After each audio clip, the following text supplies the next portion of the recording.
At Kansas Insurance, we know one size doesn't fit all. In fact, our whole mindset is based on customized policies for you and your families. We're local, and we do what we do because we care about you. Think of us as brokers for your insurance needs. Working with Kansas Insurance gets you the award-winning service and attention to detail that only an independent agency can provide. All across Kansas, we're here to help you manage and plan for all types of risk. Contact a local agent today. Kansas Insurance. Local, independent, serving you.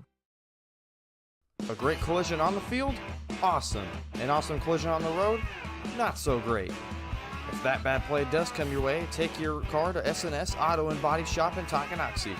S&S has been the area's premier auto collision repair center since 1972, working on all makes and models, glass replacement, bumper repair, fiberglass and plastic, color matching, and so much more.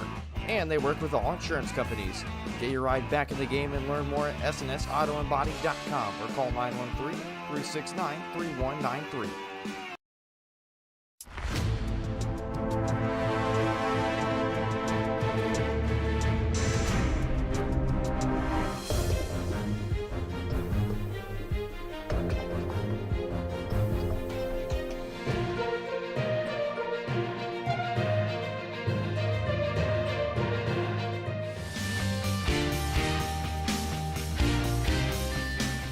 For a winning team, contact White Birch Properties, the real estate MVPs.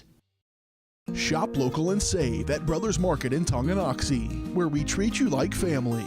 Brothers Market has great everyday deals throughout the store. Enjoy fresh cut steaks from the meat department, the freshest fruits and vegetables from the produce aisle, and savor the flavors from the bakery.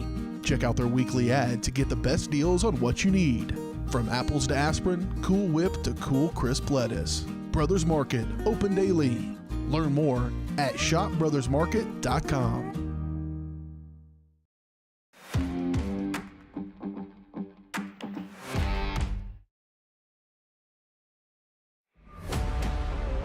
This is your home for the Chieftains. Tonganoxie Sports Live. Tonganoxie Sports Live is presented by Kansas Insurance, locally owned and operated. Kansas Insurance agents have years of industry experience. Learn more at kansasins.com.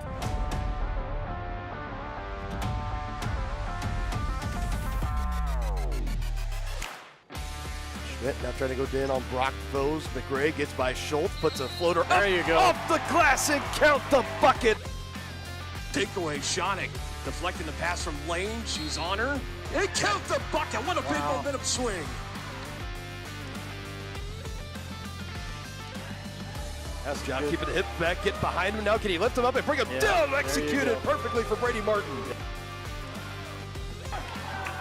Trying to make it too risky. And he does turn it. Tyler Chris, can he get the pinfall? He did. He does it. The young freshman is the 106 regional champion. It's time for the Chieftains on your home for Tonganoxie High School athletics. Tonganoxie Sports Live.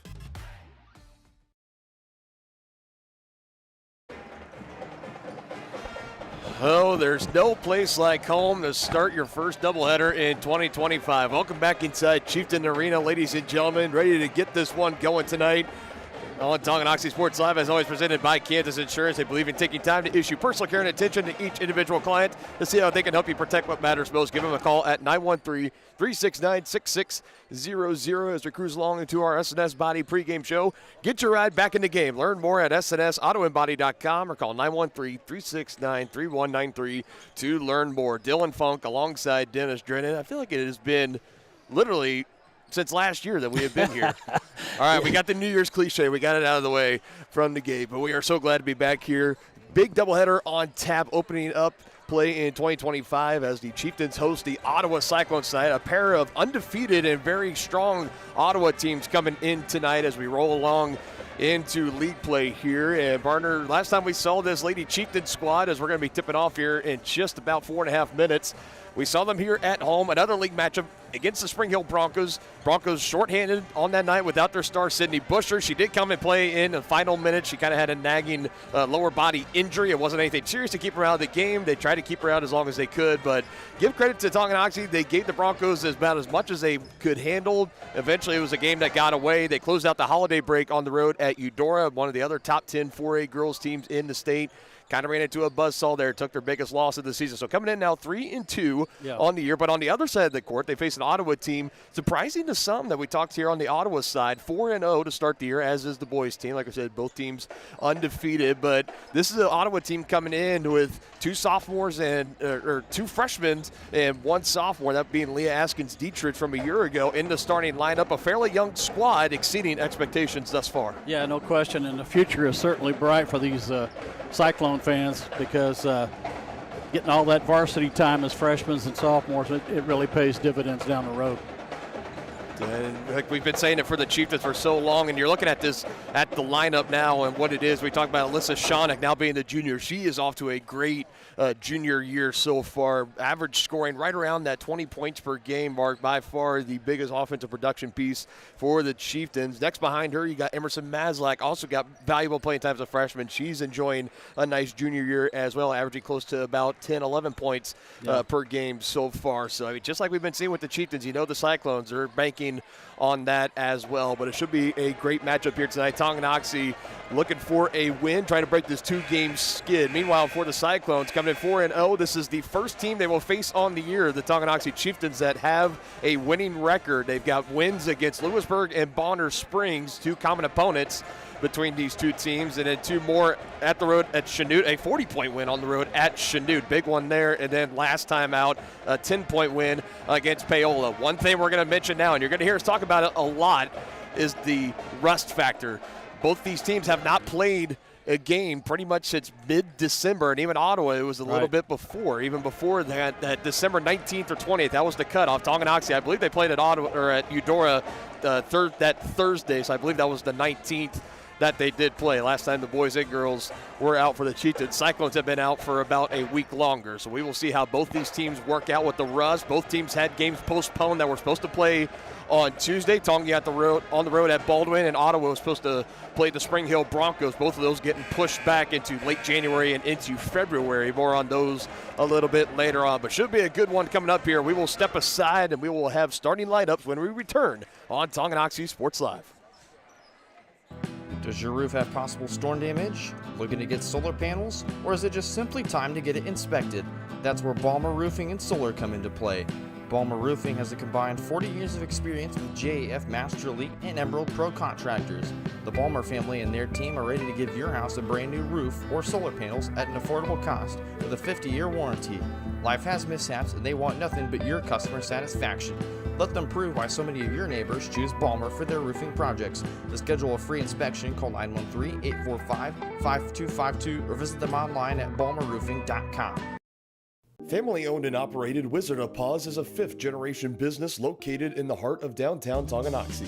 The professionally trained staff takes pride in making every dog and cat look its best, whether it be a breed-specific trim or an adorable, cute pet trim. Plus, their facility offers amenities and space that are doggone amazing. Call Wizard of Paws to make your appointment at 913-416-0255 or visit them at 406 East 4th Street in Tonganoxie. Learn more at wizardofpawstongi.com.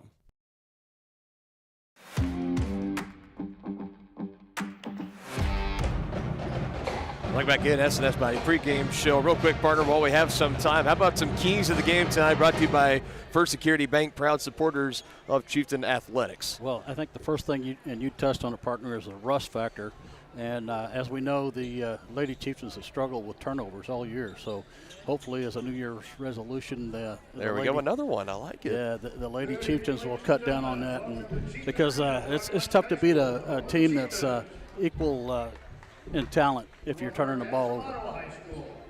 It's definitely something that this team has struggled with for the past few games, even though they've been able to prevail through those. Remember, this was the first season in a dozen years, 12 years to be exact, where the Chieftains started 3-0. Now they are looking to break this 2-game skid and go 2 games above 500. Let's meet the starting lineups first for the Cyclones. For Ottawa, number 1, a 5'11" freshman, Hadley Watts.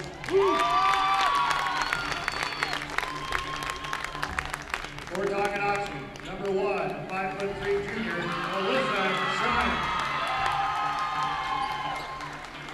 For Ottawa, number 3, a 5'7" junior, Ainsley Michael.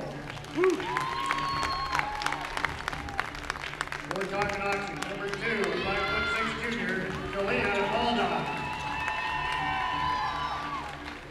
For Ottawa, number 5, a 5'7" senior, Liv Walters. For Tonganoxie, number 15, a 5'4" junior, Emerson Maslach. For Ottawa, number 20, a 5'5" freshman, Kinsley Evans, Kirby Evans. For Tonganoxie, number 20, a 5'5" junior, Farah Tulsa. For Ottawa, number 32, a 5'7" sophomore, Leah Askins Dietrich. And for Tonganoxie, number 33, a 6'1" sophomore, Addie Schooler. Head coaches for this evening's game: for Ottawa, Max Sherman; for Tonganoxie, Austin Eckert. Officials for this evening's game. All right, here we go with this one. Chieftains and the Cyclones coming up on Tonganoxie Sports Live. Starting lineups tonight were presented to you by Forever Fencing, your locally owned and top-rated fencing company in the Midwest. Go online for your free estimate today at www.foreverfencingkc.com.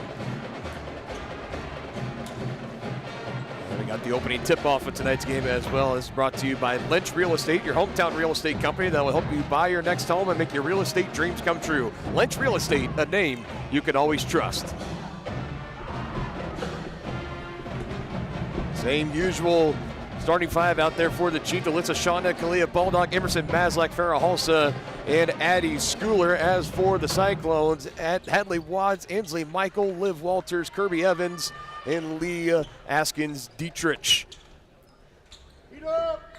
Tonganoxie looking to hand the Cyclones their first loss of the season. Coming in 4-0 is Ottawa. 3-2 are your Tonganoxie Chieftains. Both teams battling, have not played a game in about a month or more, have both these teams.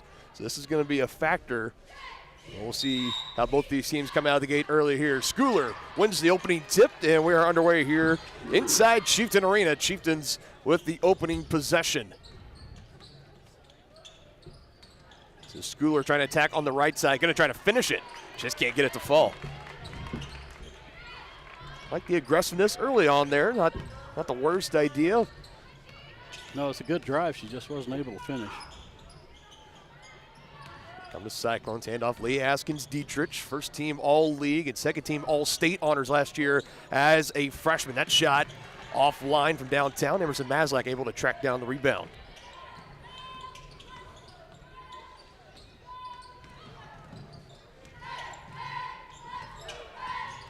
Shonick trying to go around the horn and draws contact as she was able to split some defenders, trying to go right between Watts and Walters. Let's see who they give the foul to. I really like what we're seeing so far. The Chieftains are being aggressive and attacking the rim. So Watts will pick up her first. 2 free throws coming up here for Alyssa Shonick. You mentioned the key offensive production piece for Tonganoxie this season, averaging right around that 20 points per game mark. And she just continues to make strides in her varsity career now in her junior year. She knocks down on the front end, looking to double this early. Chieftain lead, go 2 for 2 at the free throw line. It's up in the air, a little bit strong, off the front iron. Addie Schooler there to get the board, keep a possession live for Tongi. Big rebound there by Addie. using that big body presence down low, coming in 6'1" on the roster. She's going to be the tallest player playing on this court for either team tonight. Yeah. There they go, right down to her. Going to work on Watts with the right hand, a little bit offline. Yeah, I like that idea, though, going inside, scoring in the paint. Askins Dietrich, long range 2, nothing but net.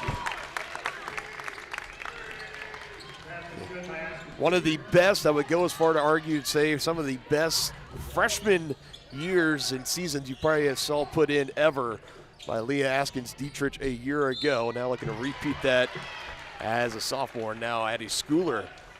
So this is already an aggressive approach for the Chiefs. Did you see what they're trying to do? Get it down low. Yep. They're drawing the contact. That one to Kirby Evans. I really like it, partner. You do have a size advantage in the post. You need to try and use that if you can.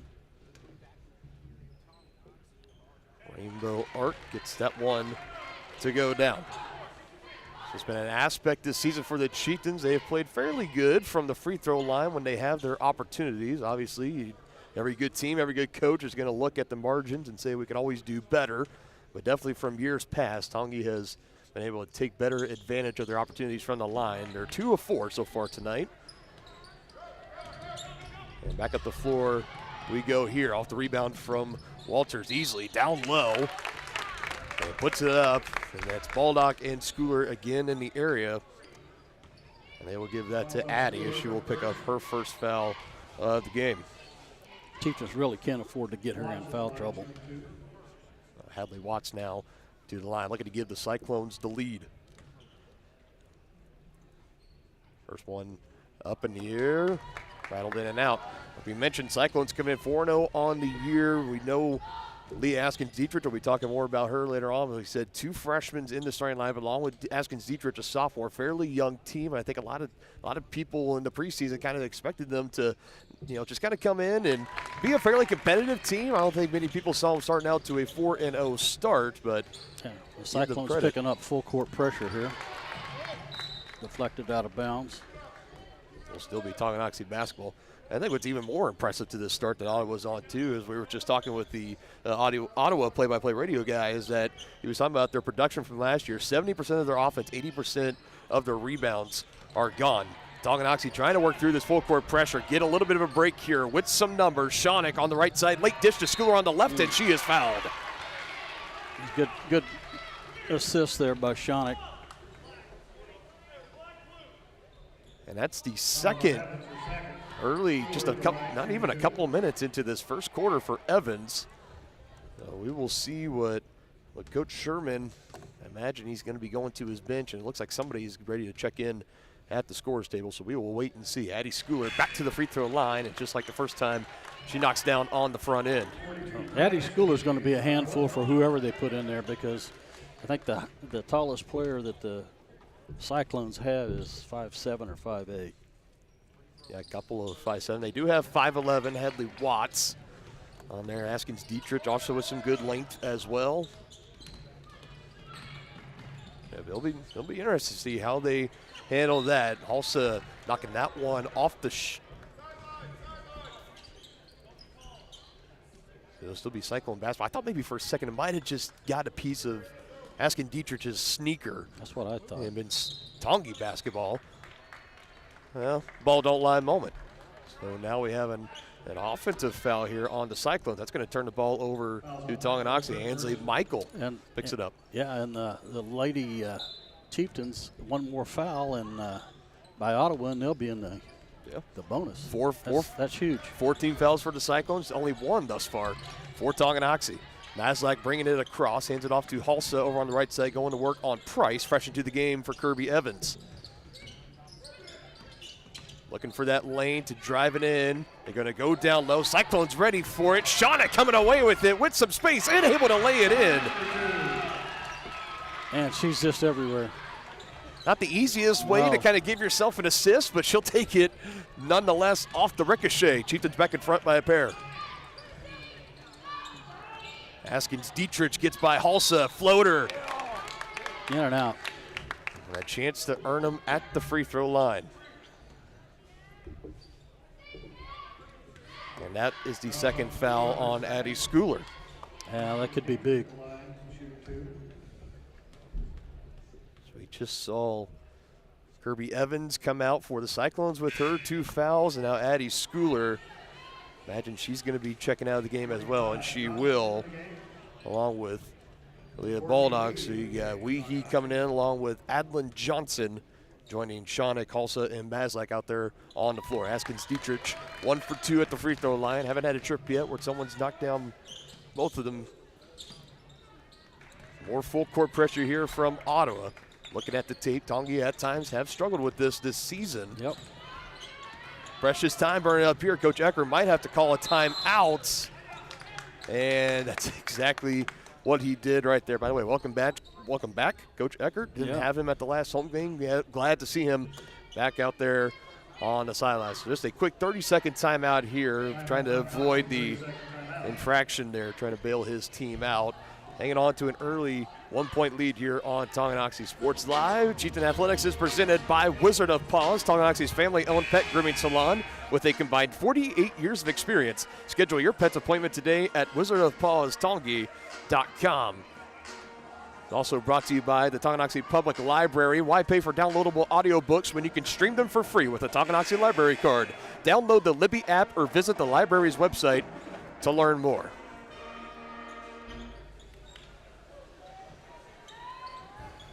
You just know this full court pressure, this is going to be continuing throughout this game until the Chieftains really prove that they can break it consistently. And right as I say that, just kind of some token pressure. Askins Dietrich right on top of Shauna as she's bringing it across the timeline. What a matchup watching those two go at it tonight. Maslak in the paint through defenders. Again, draws the foul. So there's the 15th foul that will put Tonganoxie in the bonus. Yeah, here's going to be a real test. Now, these Lady Chieftains need to knock these down if they're going to take advantage of.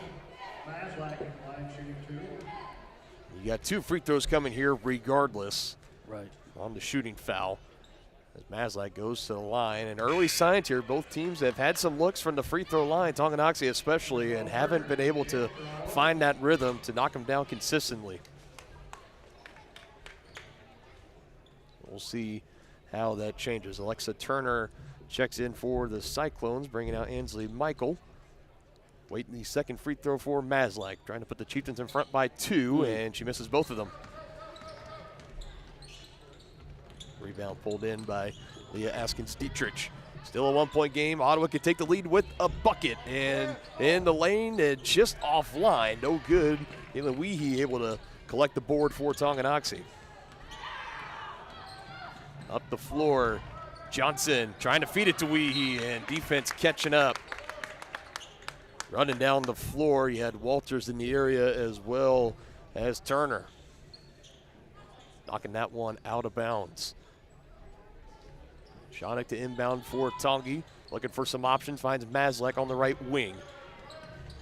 Trying to dribble down, now back down, good move again through 2 defenders, and again, drawing the contact and the foul, and head coach for the Cyclones, Matt Sherman, has taken a seat on the bench. He cannot believe it, although, I mean, kind of the way of what they've been calling already in this game, I think that right there falls right into the category of a shooting foul.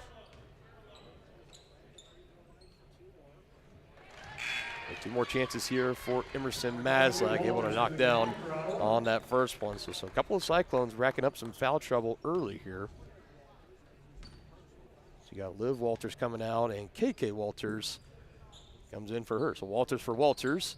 And Maslak goes 1 for 2 on that trip. Rebound underneath. Adlin Johnson holding her own underneath. Jump ball is called. Possession arrow in the back pocket of the Cyclones. So basically just kind of results in a bit of a turnover there.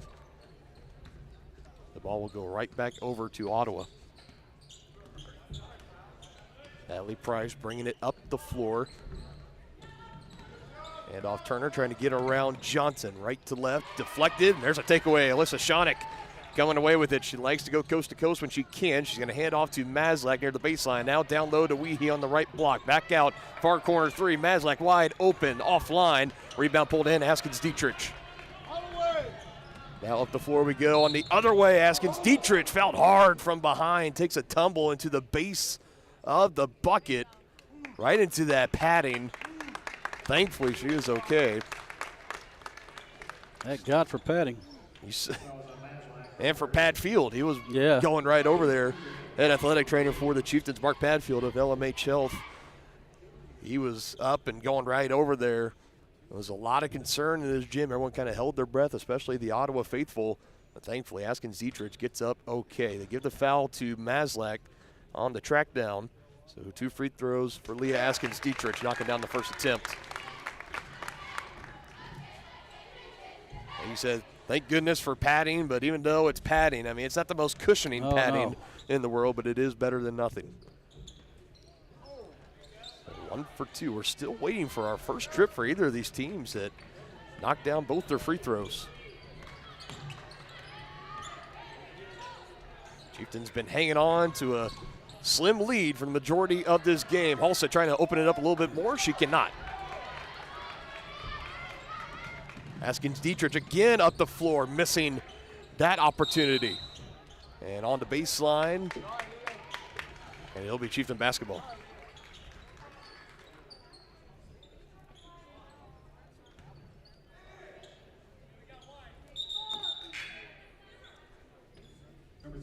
Anthony Michael back into the game. Hadley Watts will check out.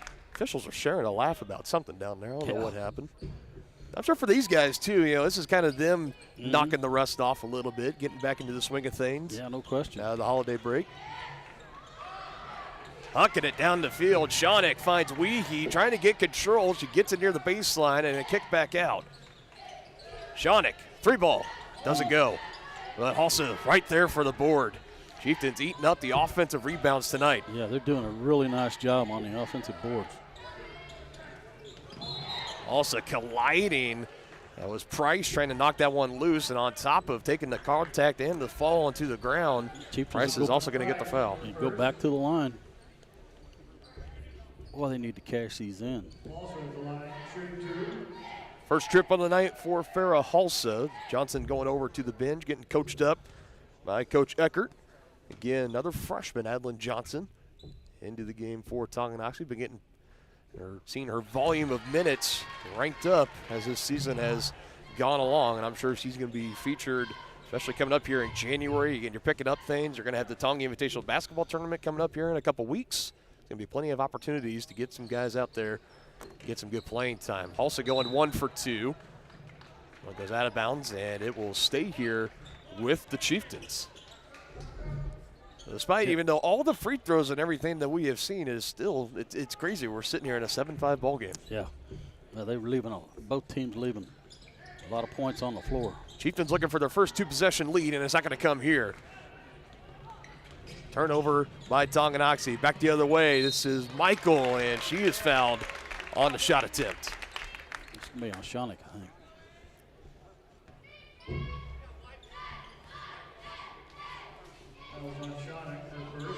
Foul number 1 on the game, on number 1 for the Chieftains. Johnson's given the Chieftains some good minutes with Addie Schooler in foul trouble.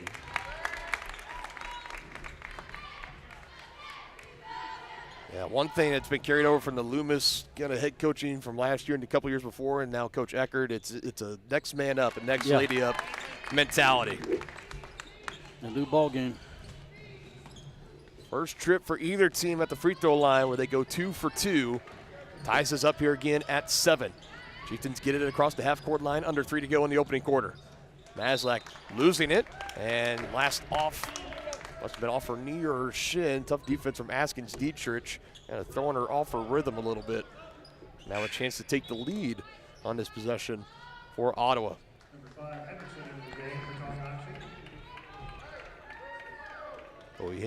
Hendrickson in for Hulsa out.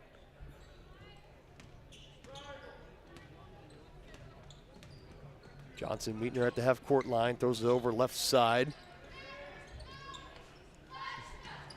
Moving it around the arc, calling for it down low. It's Michael, not going to go her way yet. Askins Dietrich, Johnson on her, able to hand it off. Trying to get some penetration here are the Cyclones. Extra pass open, near side. Price, 3-ball, nothing but net. And there's the first lead of the game for the Cyclones. A big 3 from Natalie Price coming into the game early in this first quarter. for Kirby Evans after she picked up 2 fouls, and a big bucket there to give the Cyclones the 3-point lead.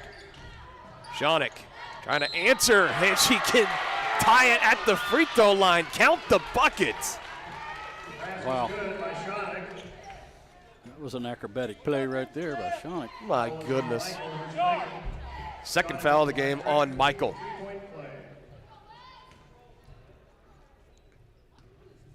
Usually who you want at the line in these scenarios. Schoenig can't cap off the 3-point play. Ball rebound chased down by Askins Dietrich.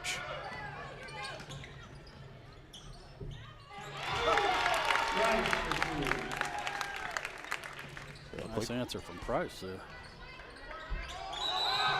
Trying to take this game over here for the Cyclones, and now a mistake on the end of the Chieftains. Yeah. Travel called there. The Cyclones will keep it at this end of the floor. Yeah, and up till that point, the Chieftains were doing a pretty good job not turning the ball over. But here in the final couple of minutes, they've had 3.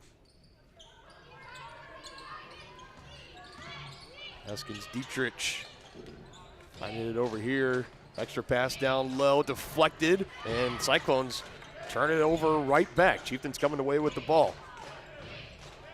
Hendrickson handed it off to Schoenig. 3-ball to tie. Bucket to bring it back to a 1-point game. Mazlak again losing her footing, and they will call her for another travel. Trying to say that kind of got caught up and tangled up with the defender. The official's not going to hear it, as Halsa will come in for Mazlak. She will probably sit out this remaining first quarter potentially.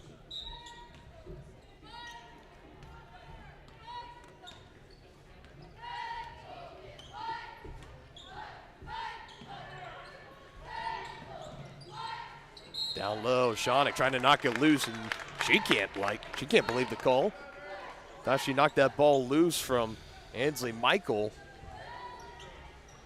So instead, she will pick up her second foul. So she got too much of the arm trying to knock that ball loose. Both teams now on the bonus. 15 Mazlak in the game for Tonganoxie.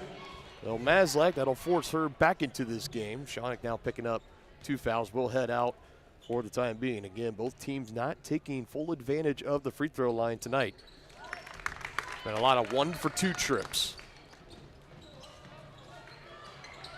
Pressure looming again here from the Cyclones. Hendrickson, double team coming. Askins Dietrich right there, trying to save it off the baseline, and she does. Last second, able to ricochet it off of Hendrickson, and the full court pressure resulting in another turnover. Cyclones looking to capitalize, can really start to put some distance between themselves and the Chieftains going into the second. Askins Dietrich pull up, well short at the left elbow, but good effort.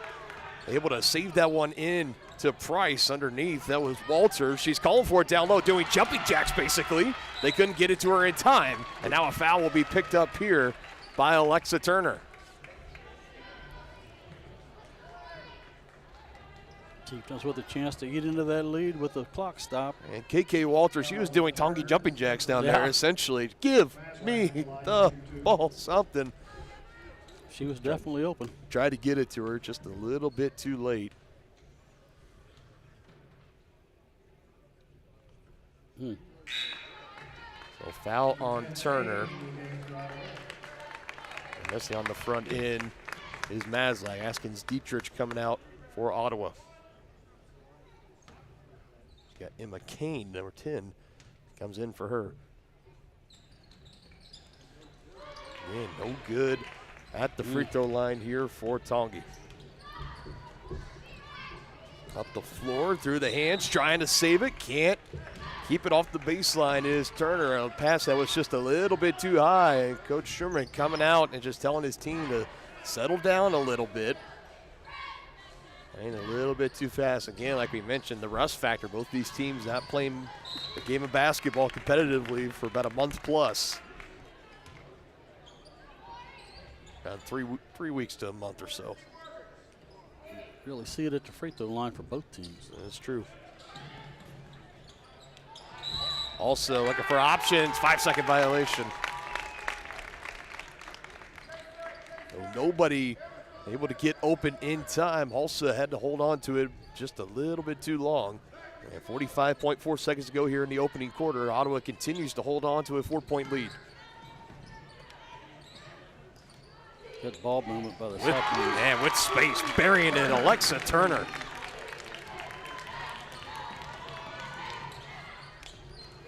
One of the key freshmen in this lineup for Ottawa. It's a big three right there. Johnson got a wedgie. Didn't have to wait long in 2025 for our first wedgie. And now this is always some of my favorite things of kind of waiting to see of how exactly they get it down. It's always better if somehow the basketball, if it ever gets stuck up in like the rafters, or if it gets caught up in like the volleyball nets up here, then you see people start to take their shoes off, throwing them up, trying to knock them down that way. Yeah. It can always be entertaining. Hendrickson, extra pass, Caitlin Weehee underneath. Great feed. Boy, that breaks a long drought for the Chieftains. Picking up the pace, Price finding it to Turner, hit the three on the last possession. Price back with it, with space, mid-range, too strong. And a rebound pulled in by Maslak. Time winding down, shot no good, and that is how the first quarter comes to an end. Caitlin Weehee, the last bucket, and that brings the Chieftains within 5 as we go to the second quarter. 16-11 ball game between the Cyclones and the Chieftains on Tonganoxie Sports Live. We'll be back here in just a few moments. Does your roof have possible storm damage? Looking to get solar panels? Or is it just simply time to get it inspected?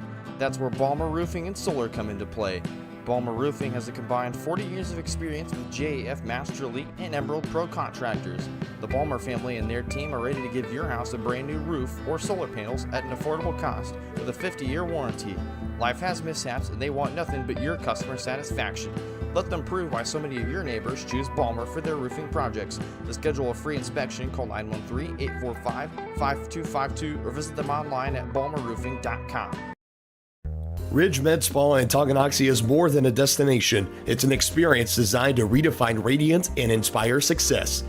Dr. Mark Peterson and Laura Snow facilitate and encourage both providers and clients to live life to the fullest by investing in themselves. Their new space offers services for medical weight loss, IV nutrition, laser hair removal, laser skin rejuvenation, hydrofacials, and Botox. Visit ridgemedspa.com to book your appointment today in Tonganoxie. Illuminate your beauty. Back here at Tonganoxie Sports Live, Dylan Funk alongside Dennis Drennan. Second quarter action, 16-11 ball game. Ottawa with the early lead. Here's a takeaway, picking the pocket. Alyssa Schoenig trying to go the other way. Let's Askin Dietrich fly on by. Well done there. Defense turning into offense. Yeah, nice pump fake there by Alyssa to let the defender go by. Back to a one-score game we go. Numbers from the free throw line in that first quarter, 5 of 15 were the Chieftains and 6 of 10 were the Cyclones. Now another turnover in result of a travel on the other end.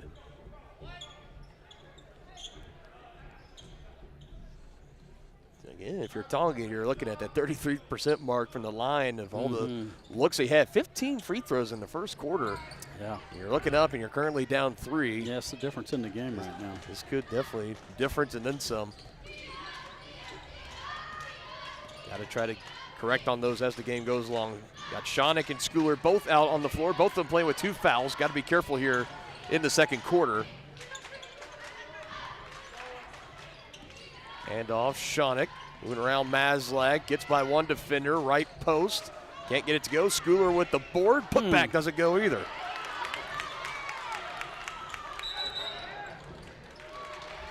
That was a good offensive board by Schooler, but yeah, it looks like the Cyclones turned it over on a double dribble.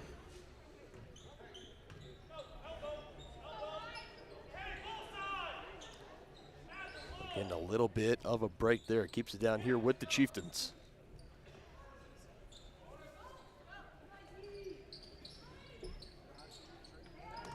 Schoenig on the inbounds, got to get it in quick. Again, getting close to that 5 seconds, and right when she was getting it out of her hands, whistle blows.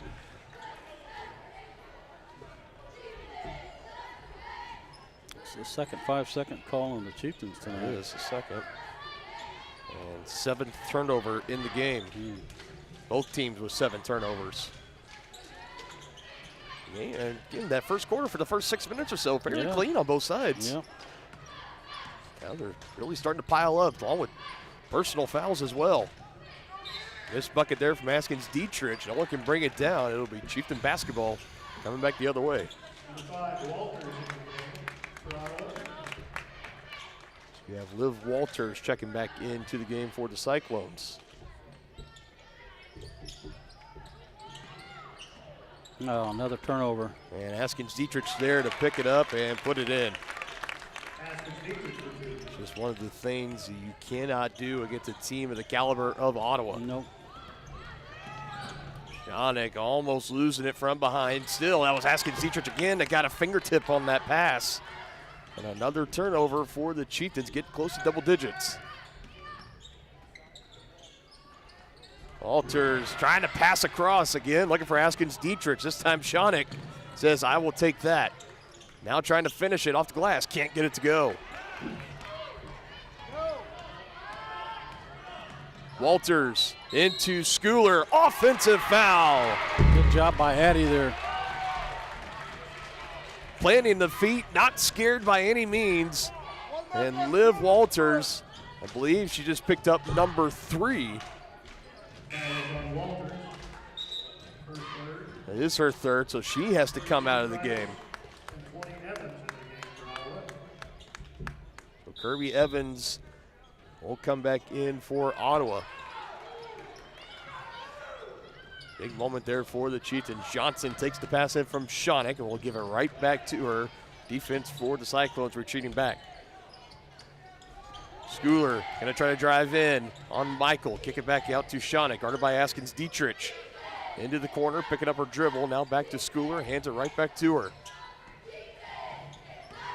Trying to cut into this 5-point deficit. In front of the line, no good from Johnson. Schooler, put back, can't get it to go. Tight lid on that rim right now for Addie Schooler, having a hard time trying to see one go down. Missing from point blank range. 3 ball on the way, little too strong. Rebound by Alyssa Janik.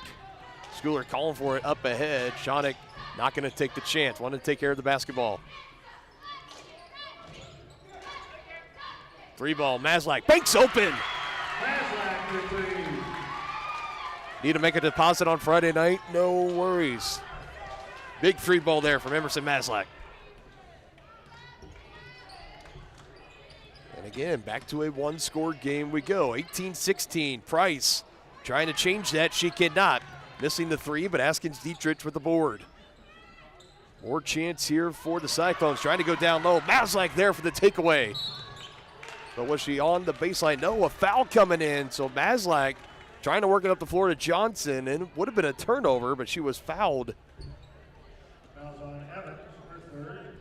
That's Evans' third as well. Number 2, Baldock into the game for Tonganoxie. And number 12, Turner in the game for Ottawa. So now you got Liv Walters with 3 personal fouls. Kirby Evans with 3 fouls for the Cyclones.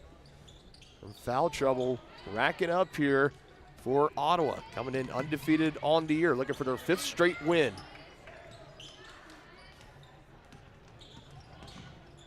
Schooler knifing away in the lane, kick out to Weehee over on the right side. Surveying her options, coming back over to the left, looking for Maslak on the cut, overthrew her.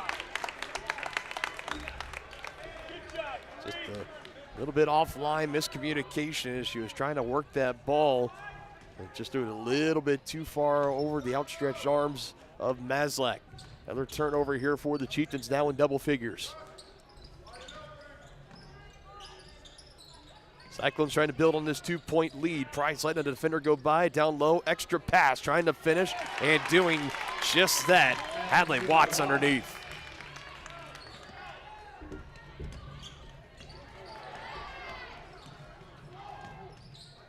Can the Chieftains answer here? Schooler threading the needle.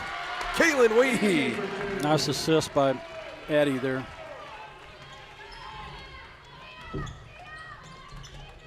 And the tightest of windows, too. Yeah, able it really to fit was. that pass in. Good find for Schooler. Yeah, it was a nice bounce pass. That had no chance of She tried to throw it in there. Chieftains back within a pair. Daskins Dietrich trying to go baseline. Hip check by Maslak.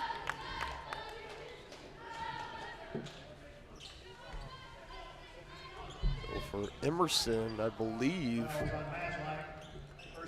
that's her second. Schooler able to take this one off the inbounds pass. Nicely done. Using the outstretched arms to her advantage. Shawnick back the other way. Draws the foul.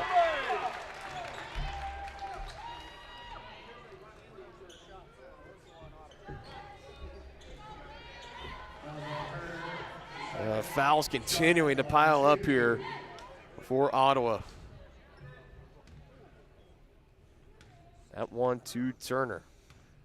4 free throws for Alyssa Shawnick. Trying to get that one to bounce in. She cannot. Number 20 also into the game for Tonganoxie. So if this game kind of plays out for this remaining 3 minutes and change in the first half, and we go to halftime, I know one thing, I'm going to be looking at the free throw percentages from this first half, especially if we go to halftime in a one-score game. Shawnick able to knock it down on the back end. So a one-point game we go. Price bringing it up the floor. She's going to be met by Schooler, trying to work her way around her, zigging and zagging. Watts trying to go to that far corner. Michael has it up the baseline, out of control, turns it over.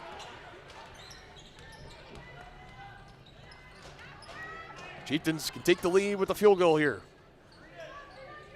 Shawnick freed up by the screen, has space, pulls the trigger. A little short on the 3 ball. Back the other way on the rebounds. Turner, kick out. Askins Dietrich 3. That one doesn't go. And Baldock able to collect the rebound in the traffic. Chieftains are doing a really good job of limiting the Cyclones to one shot. For the lead. Shawnick again offline. Weehee underneath. Putting in some good minutes here in the second quarter, but can't get the favor there.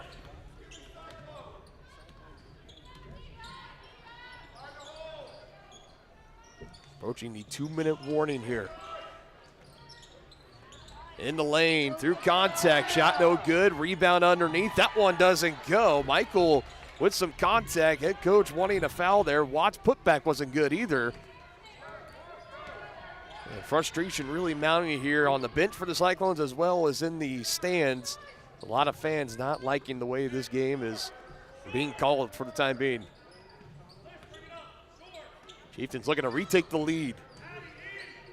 Coming up about 10 seconds on the shot clock. Schooler trying to thread it in. Weehee still coming away with it. See if Tonga wants to see what they want to do here. Possession arrow in their back pocket, so it will stay down here exactly 90 seconds still to play here.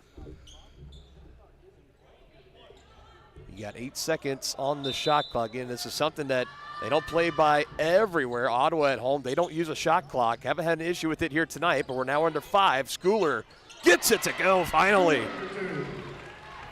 You just feel like if that one fell off, that would just be too cruel. Like eventually something's got to break her way. And a big bucket there for Addie. She gives the Chieftains the lead, 21-20. Barreling to the final minute. Shawnick, another takeaway, telegraphing that pass. Great job defensively tonight by the Chieftains. Shawnick, head of steam, nobody in front of her, lays it in. And a timeout going to be called here by Ottawa. Big answer here for the Chieftains off the steal from Alyssa Shawnick. Extends their lead to 3. 56 seconds still to play here in the second quarter. We'll step aside on Talking Sports Live. First State Bank and Trust is with you wherever you are with complete online banking. Cheering on the Chieftains once again? Why not pay your bills online? Waiting on your kiddos to get out of school? Seems like a good time to make a transfer. Or how about making a deposit from here? Back in the gym for another night? Why not get an e-statement while you cheer on Tongi? And of course, at First State Bank and Trust, you can always bank from right here. Come on in and see us and get your very own Chieftain card. To learn more about all the great ways to bank with First State Bank and Trust, go to firststateks.com. Are you ready for a mouth-watering journey down memory lane? Introducing Flashbacks. Start your day off right with our fluffy pancakes, omelets, or a cinnamon roll. For lunch, sink your teeth into our juicy made-to-order burgers, Philly cheese, and more. Flashbacks' friendly staff and welcoming atmosphere make every visit a delight, and their menu is filled with comfort food that will give you those warm, delicious flashbacks. Visit them today in downtown Tonganoxie, open 7 days a week from 7 a.m. to 12:30 p.m.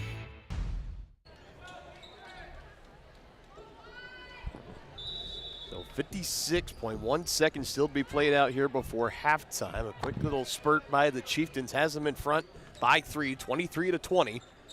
Looking for another stop here on defense. Askins Dietrich driving a kick out far corner, continuing to move it around, looking for the open shot. Askins Dietrich has it, and she knocks it down. Good ball movement again by the Cyclones, and we are tied at 23. Yeah, the Chieftains are in a zone that time. It was good ball movement to get the open look. Baldock on the miss three. Maslak had the board. Her putback was deflected. Back the other way for the lead. That one not good. Second chance, and it goes down for Watts. And a blink of an eye, Cyclones retake the lead. 25-23, a quick little 5-0 run. Johnson can't dig that one up. Hulsa, and can't get it to go at the final horn, and that is how the first half comes to an end. As we go to the locker room, Chieftains down by 2, 25-23 to the 4-0 Ottawa Cyclones. Tonganoxie looking to make a comeback again and break this 2-game losing streak, currently sitting at 3-2. We'll be back with the White Birch Properties halftime show when we return on Tonganoxie Sports Live.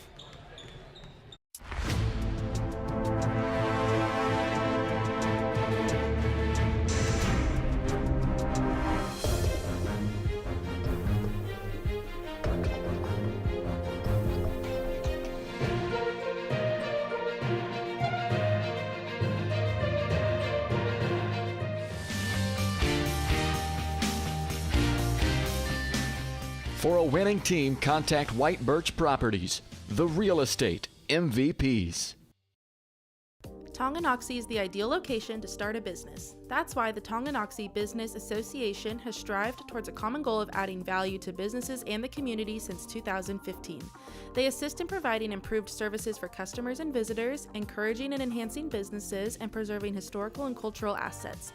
Follow them on Instagram for the latest and upcoming event information, and become a member today by visiting their website, tonganoxiebusinessassociation.com. Proud supporters of Chieftain Athletics. The Tonganoxie Recreation Commission is committed to creating community through parks, people, and programs. And now, with their all-new activity center, the Tonganoxie Rec Commission can do even more. Tongi Rec understands the benefits reaped through recreation are endless. Tongi Rec has a long list of classes, activities, and programs for the young and young at heart. For program pricing and schedules, call 913-845-3502. Visit them at the all-new activity center at the Tonganoxie High West campus, or go to tongirec.org.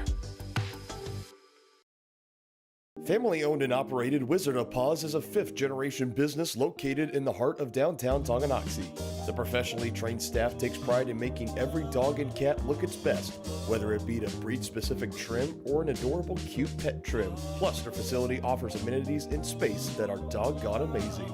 Call Wizard of Paws to make your appointment at 913-416-0255 or visit them at 406 East 4th Street in Tonganoxie. Learn more at wizardofpawstongi.com. Hello, Four States. This is Jay Hatfield with the Jay Hatfield Auto Group. We've been serving the Four States area for over 29 years, and we now have 6 locations which offer Chevrolet, GMC, Ford, and Chrysler Dodge Jeep Ram. Each of our locations is operated by a Jay Hatfield family member or managing partner. At Jay Hatfield, we're here to earn your business and trust. We have approximately 300 pre-owned and 300 new vehicles in stock or on their way, and we're making deals. Come see us at Jay Hatfield location today and let us make you part of the Jay Hatfield family.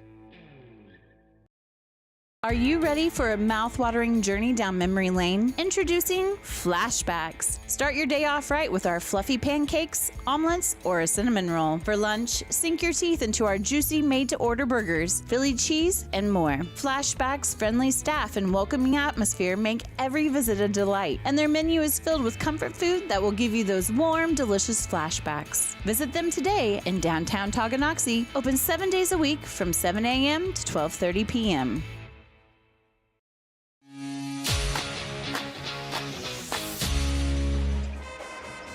Welcome back in here on Tonganoxie Sports Live. You're currently watching the White Birch Property Realty Executives halftime show. White Birch Properties and their team are ready to help lead you to success in the real estate game. Visit them at 1203 State Avenue, Suite B in Tonganoxie, or call 913-417-1007 to see how they can help you today. Dylan Funk alongside Dennis Drennan. Halftime score right now, Tonganoxie 23, Ottawa 25. A close game, to say the least, in this one. We'll go through the scoring totals real quick, and we'll really dive into breaking down this first half. Starting first with Tonganoxie, you got Alyssa Schoeneck leading the way in scoring with 10 points on the night. Her season average so far, again, about 20 points per game, so she's right at that mark 2 quarters in. Kayla Weehee and Emerson Maslak each with 4 points. Farrah Hulsa with 1 at the line, and Addie Schooler with 4 points. For the Cyclones, looking over, you got Watts with 5, Michael 3, Turner with 3 as well. Askins Dietrich leading the scoring with 9, so 1 point behind Alyssa Schoeneck. And Price coming off the bench has 5, including a big 3 at 1 point in the game to give the Cyclones the lead that they were able to come back and retake with them into the halftime locker room, currently up by 2. So I'm sure everybody's been wondering, if you watch that first half, it's no secret there's been some struggles from the free throw line early on. Here's what the numbers of those look like. Ottawa shooting 60% so far. Tonganoxie 35% from the line tonight. You got Tongi going 6 of 17 from the free throw line. 15 of those opportunities coming in the first quarter, too. Yeah. So only just 2 more in the second. Meanwhile, for the Cyclones, you're looking at their attempts 6 of 10. So they didn't attempt any free throws in that second quarter. So a lot of fouls there really piling up in the first quarter. We still had some good fouls in the second as well, but not enough to put a team in the bonus or any trips to the line. But you can't help if you're Tonganoxie and your Coach Hecker right now, partner, and looking up at that scoreboard saying you're down by 2 and you've had 17 shots at the free throw line and you're shooting 35%. Got to find a way to correct that in the second half. No question about it, partner. That'll absolutely cost you a game.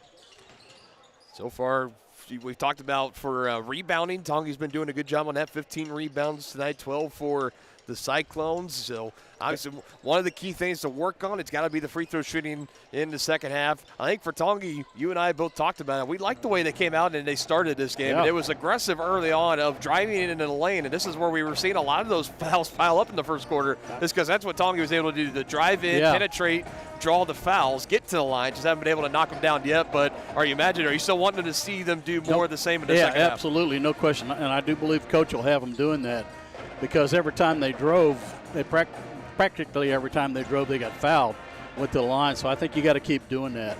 Yeah, I think the Chieftains have done a good job on defense. They've been limiting the Cyclones to 1 shot, and they've also been doing a good job on the offensive boards. Addie Schooler and, of course, always Alyssa Schoeneck coming up with some offensive boards. Yeah, we've got Emerson Maslak with a couple as well. Another thing to bring up, turnovers. Yeah. This was a fairly clean game. You're looking at the first half. In the first quarter, you had a lot of fouls, fairly minimal on turnovers. More turnovers in the second quarter, less back on the fouls. 10 turnovers for Tonganoxie, 12 on the night so far for Ottawa. Not an ideal place that either of these teams want to be at this point in this ball game. But we still got 2 more quarters to play here on Tongi Sports Live, and Chieftains trying to break this 2-game losing skid that they closed 2024 out on. A home loss against Spring Hill and a road loss at Eudora. So looking to get a win here against Ottawa. That would hand them their first loss of the year. Cyclones currently 4-0 on the night. We'll step aside. We'll have more coming up here on Tonganoxie Sports Live. Make the landscape of your dreams a reality with a stop at Oak Creek Nursery and Landscape. Just 15 minutes outside of Tonganoxie, come explore their full nursery of plants, trees, shrubs, annuals, and perennials. Learn from their certified specialists about proper seeding, watering, planting, lawn treatment, and so much more. Visit their website to enroll in classes, preview upcoming events, and request an estimate for your next project. Or give them a call at 913-351-5296. Oak Creek Nursery and Landscape, your one-stop shop for outdoor living. Ridge Med Spa in Tonganoxie is more than a destination. It's an experience designed to redefine radiance and inspire success. Dr. Mark Peterson and Laura Snow facilitate and encourage both providers and clients to live life to the fullest by investing in themselves. Their new space offers services for medical weight loss, IV nutrition, laser hair removal, laser skin rejuvenation, hydrofacials, and Botox. Visit ridgemedspa.com to book your appointment today in Tonganoxie. Illuminate your beauty.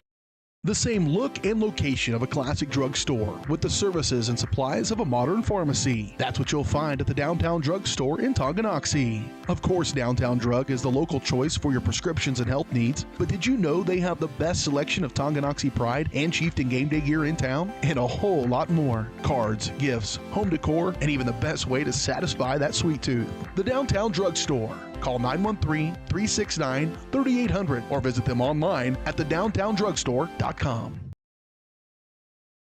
Has your furnace left you out in the cold? Pipes plugged? Are you underwater with your water heater? If so, you'll be glad you called Ladd. Ladd Service Company in Tonganoxie has been your heating, cooling, and plumbing specialist since 1986. Ladd is your dealer for top quality brands like York, Aprilaire, and Wolverine Brass. Plus, they maintain and service all other brands. Schedule your appointment by calling 913-369-3509. Visit laddserviceco.com to see why you'll be glad you called Ladd. Midwest Chiropractic Center is a friendly and caring clinic providing comprehensive care for your chiropractic, rehabilitative, and fitness needs. Upon entering one of our offices, you are treated like family. The staff cares about your health, and their approach to care proves it. With 3 locations in Tonganoxie, Lansing, and Bonner Springs, plus some Saturday hours, Midwest Chiropractic Center is dedicated to offering affordable, gentle chiropractic care. Midwest Chiropractic Center, getting you back to active.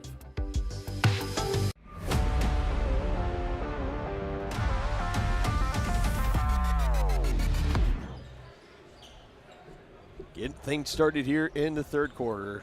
2 down, 2 more to go. Game 1 of our doubleheader between Ottawa and Tonganoxie. A 2-point lead for the Cyclones as they start off with the basketball, and not for long. Turnover number 13, and another steal on the night for Alyssa Shawnick. Just can't finish it on the other end. Got a little too far underneath the bucket on that left side, trying to lay it in. Yeah, she should have done that little pump fake and let the defender go by like she did against Askins Dietrich earlier on. Now underneath on the left side there. That one doesn't go. Baldock able to corral it. So both teams starting off with misses in the paint. And again, just one shot for the Cyclones.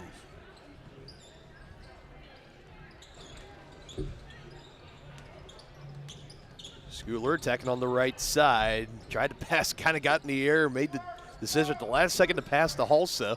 Now in the hands of Maslak. She'll drive. She puts it up and gets it to fall. Well, like we said, partner, we like to see them attacking that rim, and that's exactly what they did there. Tied again at 25. Double team able to pass out of it to Askins Dietrich. Shawnick almost hitting the deck off the screen. Set there by Watts. Clean screen. She's got it now. Good pass. Cutting in. Michael rims in and out. Tipped out from behind. That was Maslak that got a hold of it. Knocked it loose from Liv Walters. And it'll stay Cyclone basketball. Chieftains are playing a zone. Askins Dietrich again. A lot of traffic and congestion inside, and they turn it over. Yeah, she tried to force that in, so. Shawnick to Schooler, right hand. Oh, man. And it didn't go down. Eventually, the basketball gods are going to shine down on Addie Schooler, and they're going to give her a break one of these days. She's had several at point-blank range today. Just not able to get them to go down. Third foul on Ainsley Michaels. Free throws coming up for Addie Schooler. And she knocks down the first attempt. Guess you're just now joining us. Chieftains in the first half shooting at the line 35%. Off to a good start here. 100% so far in the second half. Just one attempt at a time. That's all. That's all you can do. If she hits system, it'll be the first time either team has hit 2 in a row. It'll be the second. Oh, she did. And it is. There, she gets the friendly roll on the did. free throw there. We will take it. Kind rim. Yes. Chieftains back in front by 2. I think this zone's kind of giving the Cyclones a little bit of trouble here.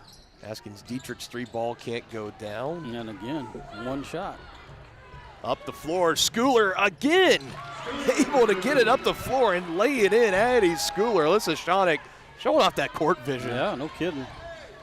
Yeah, great court vision there by Alyssa. Knocked that one loose away for a moment from Askins Dietrich. Again, the zone defense for the Chieftains. They went to it in the second quarter. Yeah, they did. Really started creating those turnovers, and if it ain't broke, don't fix it. Yeah. Second chance board here for Ottawa. Askins Dietrich, 3 ball, straight ahead. You know, I think if you're the Chieftains, though, you'll take that.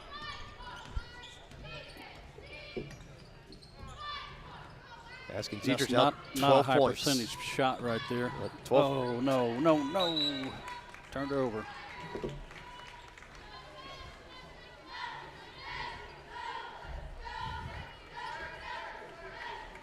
Like Alyssa was trying to get it. Schooler was trying to get it to Alyssa Schoenig. Just a little too tall. Another chance to retake the lead. Price dribbling a kick out. On the way is Evans. That one doesn't go. Again, they take a long 3. The Chieftains come down with the rebound on a miss. They continue to do good, cleaning up on the boards. Yep. Give credit to Ottawa when they have had those second chances. They have been able to capitalize on them. So even more important and more vital that the Chieftains continue to clean up on the offensive boards. That was deflected and a turnover. Askins Dietrich up ahead. Schooler trying to track down from behind. Rare miss from Leah Askins Dietrich, but able to clean up there from behind is Liv Walters. Yeah, it'll give the Cyclones a 1-point lead. Schoenig showing off the handles on Price. Finds it to Halsa, bobbled. And it'll be Chieftain basketball still. Liv Walters say that she got a fingertip on that one before it went out of play.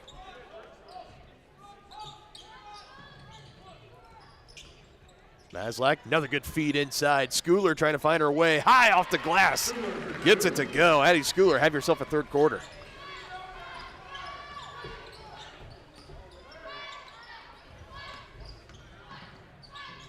That looks like a 1-2-2 zone to me. Another turnover by the Cyclones.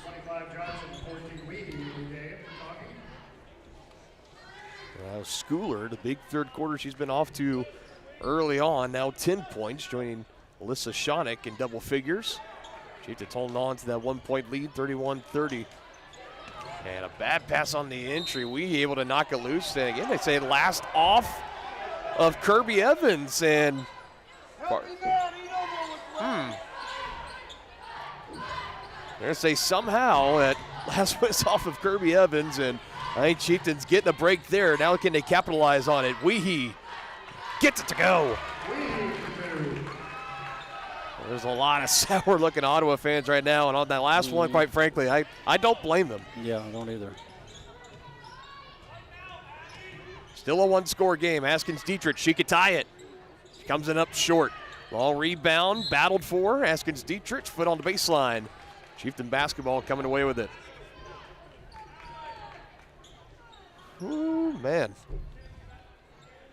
And how close of a game this has been, too. Kind of one of those little rare kind of whistles that go one way and that you score on it. That could go quite a way in potentially determining this game. No question.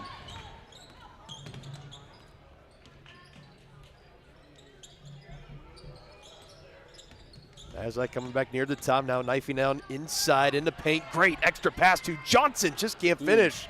Inside, good pass and a good look nonetheless. Yeah, that's what you want if you're the Chieftains. No question about that. At the other end, and asking Dietrich on the shot attempt, she is fouled. She goes right to the free throw line. Who'd they get that on? They got that on Addie Schooler. That's her third.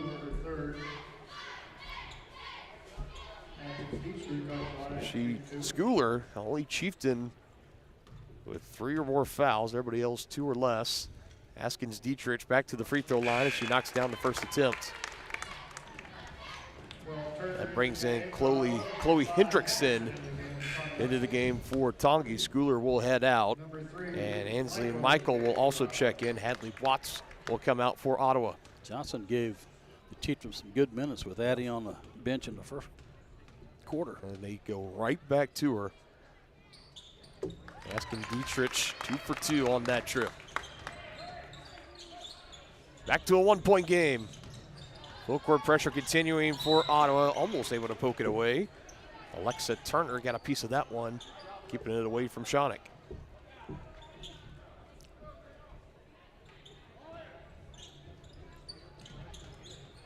Oh, come on. Bad entry pass. Askins Dietrich taking it right away on the pass in from Hendrickson, and she is fouled again. So more free throws coming. And Schoenig's going to pick up the foul in defense for her third. Frustration foul there because of the turnover. And they're going to call it a foul on the floor. They will call it a foul on the floor. So inbounds here for Price. Finds Askins Dietrich. Bringing it up and around. Passing it off Turner. Walters kick out from the baseline, and a 3-ball again. It is good. Askins Dietrich, her second here in the second half. Puts the Cyclones back in front by 2. Chieftains looking to break the pressure. Hendrickson gets it up to Johnson, pulls the trigger off the side of the backboard. A little bit forced shot there. Back the other way. Price, a little short. And it'll be Chieftain basketball. A little time for both teams to settle in, catch their breaths a little bit. Farrah Hulsa, Addie Schooler, both coming off the bench for Tonga and back into the game. Chloe Hendrickson and Kaylin Weehee will come out. No team has led by more than a handful of points in this game. It has been pretty close from the opening tip. Currently a 2-point advantage for the Cyclones. Trying to get across, deflected, loose ball. Cyclones coming away with it. Price with the layup on the right side, able to get it to go. Now the Chieftains are really struggling with this full court pressure now.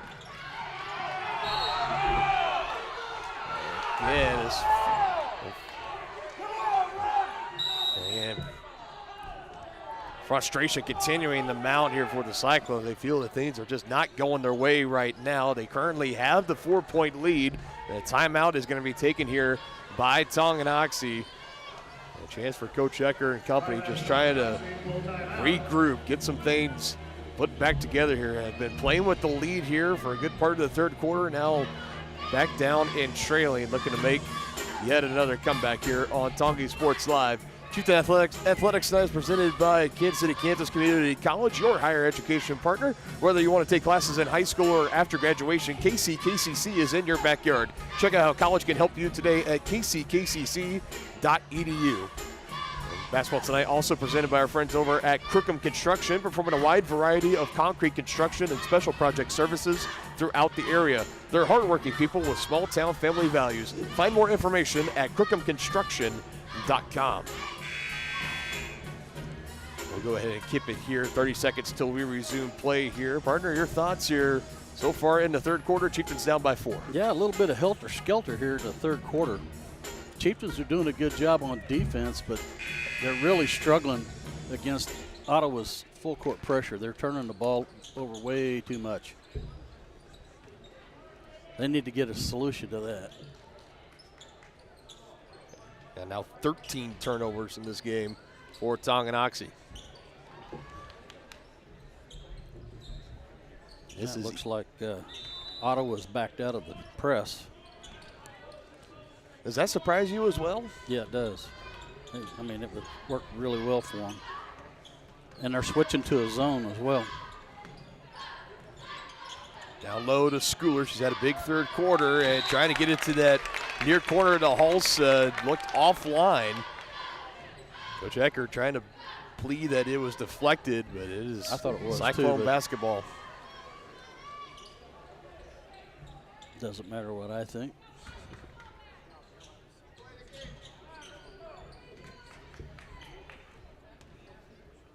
Those Cyclones back with the basketball, working with that 4-point lead, closing in 2 minutes to go here in the third. Into the paint, now extra pass to Walters, coming up short. trying to save it, and not a Cyclone in the area outside of the bench, but they cannot play it in. Chieftain basketball. Now back with the full court pressure. Yep. Find it to Schooler, takes it across the line herself. Maybe try to go coast to coast. She will try, and she connects. Nicely done by Addie Schooler. No need for an assist on that one. Just taking it in off the inbounds and going all the way in. Back to a 2-point game. Michael coming up short. Walters again trying to save. Shonick there.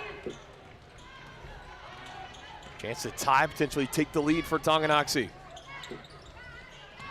Schooler fakes to give, trying to attack again. Lost it for a moment, recollects, too far underneath the backboard. Back the other way, Askins Dietrich, nice move to the right side and lays it off the glass. Nice, shifty, nifty little sequence.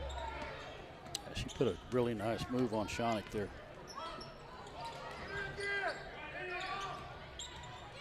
Shonick, big three on the way. It's good! Chieftains needed that. Not that for potential momentum halt for the time being. Ricocheting around, back in the hands. Askins Dietrich up top. Back to Walters, catch and shoot, well short. Might have been partially deflected. Yeah, I thought it might have been. Up ahead, Schooler collecting, trying to attack, coming up short. Oh, they're going to pick it up on her. That's a frustration foul right there, and that's 4. She's going to have to sit. Decision time here for Coach Eckert.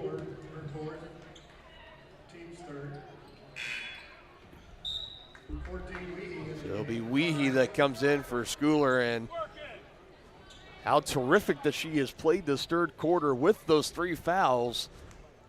Still being able to be aggressive and attack. Coach Eckert, he is not going to like that of, like you said, a frustration foul coming off that miss.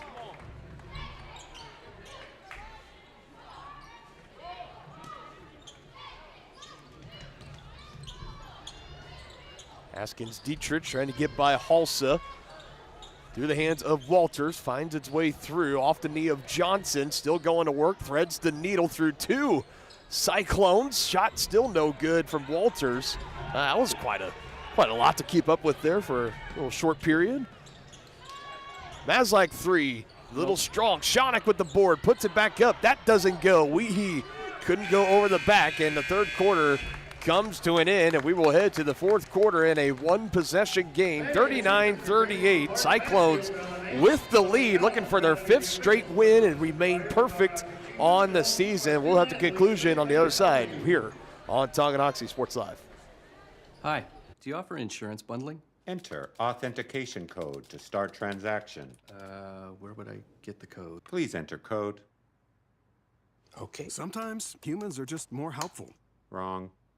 Let's talk about bundling and see if there are other ways for you to save with a super check. That sounds great. Here, take a look. Farm Bureau Financial Services. It's your future. Let's protect it. Contact Farm Bureau agent Tex Vandervoort in Tonganoxie today. First State Bank and Trust is with you wherever you are with complete online banking. Cheering on the Chieftains once again? Why not pay your bills online? Waiting on your kiddos to get out of school? Seems like a good time to make a transfer. Or how about making a deposit from here? Back in the gym for another night? Why not get an e-statement while you cheer on Tongi? And of course, at First State Bank and Trust, you can always bank from right here. Come on in and see us and get your very own Chieftain card. To learn more about all the great ways to bank with First State Bank and Trust, go to firststateks.com.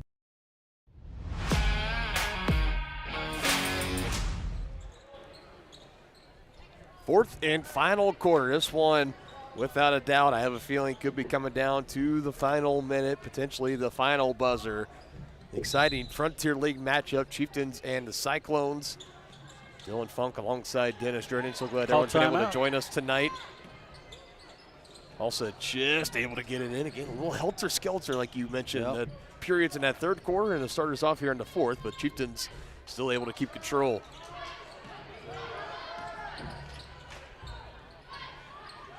Weehee with it back to Hulse, under 20 on the shot clock. Still some time, moving around, trying to find an open shot, take the lead potentially. Schoeneck on Askins Dietrich. This has been the prime matchup to watch tonight. Both of them in double figures. Schoeneck on the drive on the left side, kick out far side to Maslak, does not go. And a rebound underneath by Watts.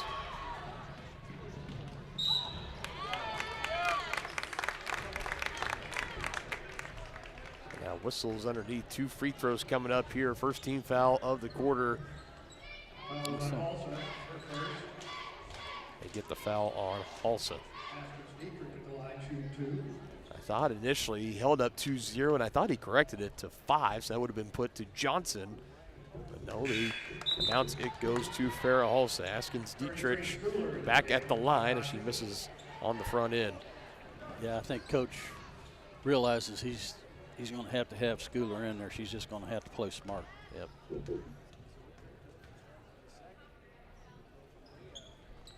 And she goes 0 for 2. 2 big misses there from the leading scorer of the Cyclones, Askins Dietrich. Schooler back into the hands of Schoeneck. Hit the screen, trying to get her loose, trying to drive by Watts on the baseline. Backs out. Maslak in the paint.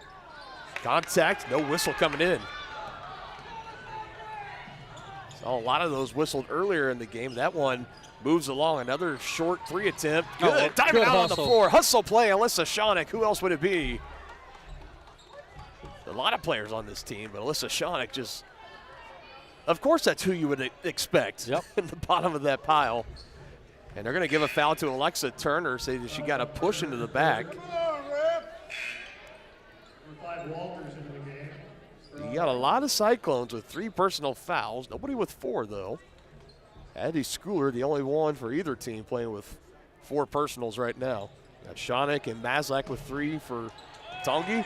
Also looking for an option. 5-second violation. Third one. Cyclones with all 4 timeouts remaining. Tonganoxie only with 3.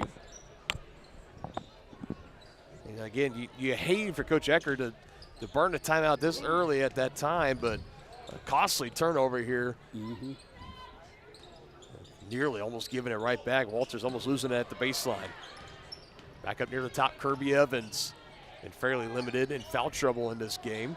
Going down low, Clea Baldock knocking it loose. Watts still able to control. Halsa now trying to poke it loose. Oh my goodness, helter-skelter to the max here. Walters, travel. That's a very fitting end to that possession, if you ask me. Whew.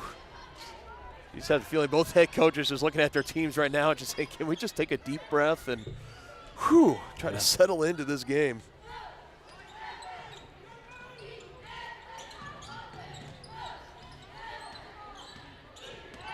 Schoeneck with the basketball.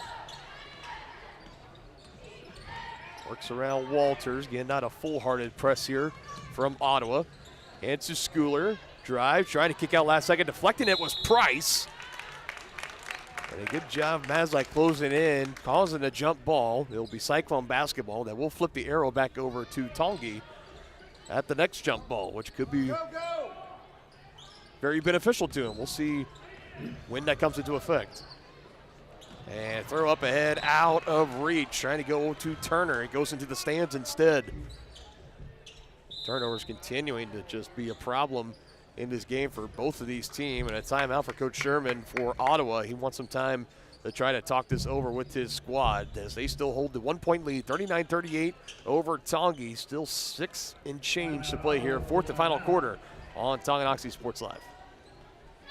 The Tonganoxie Recreation Commission is committed to creating community through parks, people, and programs. And now, with their all-new activity center, the Tonganoxie Rec Commission can do even more. Tongi Rec understands the benefits reaped through recreation are endless. Tongi Rec has a long list of classes, activities, and programs for the young and young at heart. For program pricing and schedules, call 913-845-3502. Visit them at the all-new activity center at the Tonganoxie High West campus or go to tongirec.org. When it comes to rehabilitation, despite what you're told, you can choose where you want to go.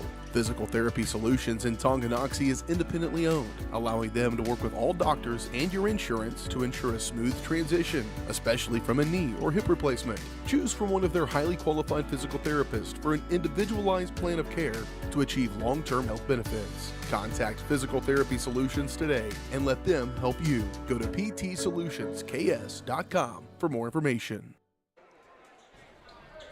So out of the timeout, both teams 3 remaining.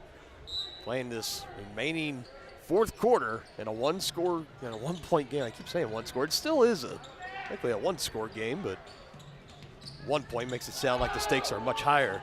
Baldock, 3 ball is good! And right when the Ottawa fans wanted a travel call on Maslach, maybe with the slight shuffle of the feet, she kicks it out to Baldock, knocks down her first field goal of the game. Yeah, it's a 3 ball, too. It is. Chieftains in front by 2, 41-39.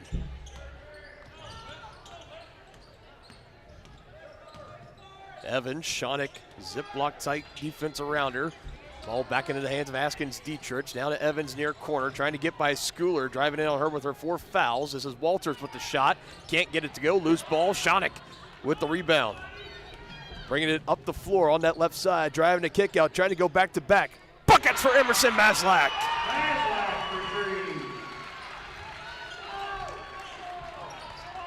How about that for your 6-0 run for Tonganoxie? 5-point lead, closest to the largest of the game for either team. Yep. Energy starting to pick up on the Tonganoxie side. Right elbow jumper, much needed there. Hadley Watts coming through big with the shot for Ottawa. Slowing this Chieftain momentum down for a moment.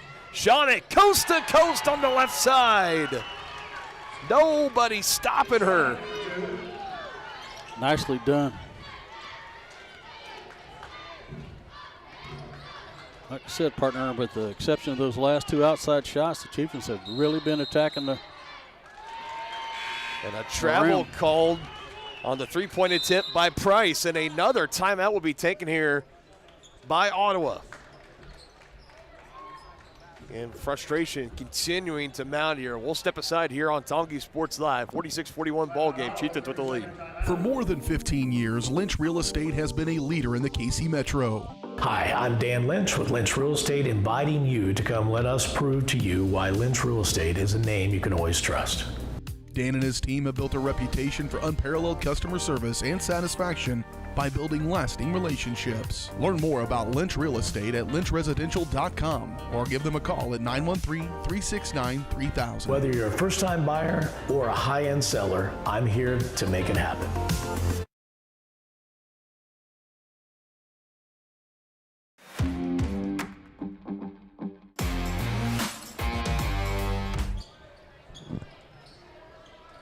Yeah, between every commercial break, a lot of Ottawa fans trying to air out their grievances with us not liking the way this game has been called. It's been a fun one nonetheless.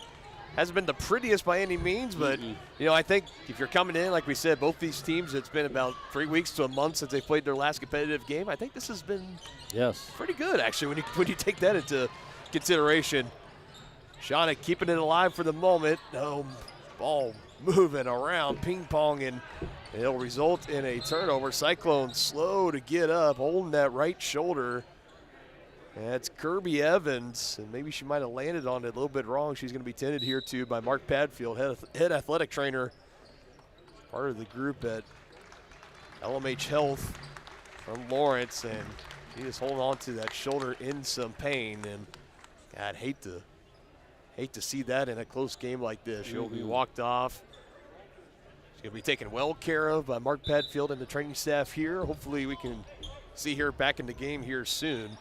Doesn't appear to be anything too serious. I know when you land just right on your elbow or your shoulder, I mean, it can kind of take the feeling out of it for a minute or two. And it'd be a big stinger. Yeah, and I think that's what it's looking like, thankfully. So they're getting her some water right now. Hopefully we see Kirby Evans back in here shortly. Cyclones basketball, down by 5, 46-41, under 4 to go, halfway home. Potentially Chieftains trying to break this 2-game skid, move to 4-2 on the year, and hand the Cyclones their first loss in the process.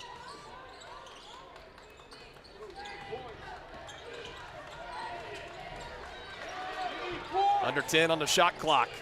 Askins Dietrich catch and shoot off the side of the backboard. Hits the deck again. Here's Shonick coming back the other way for the Chieftains. Maslak gets a double team. Back to Alyssa. Trying to direct some traffic. Gets a screen from Schooler on the right side. Another dribble and kick out. Moving it around. Halsa back to Maslak. Chieftains looking for a little bit of ball movement here on this possession. 15 seconds on the shot clock. Deflected. Price almost coming away with the takeaway.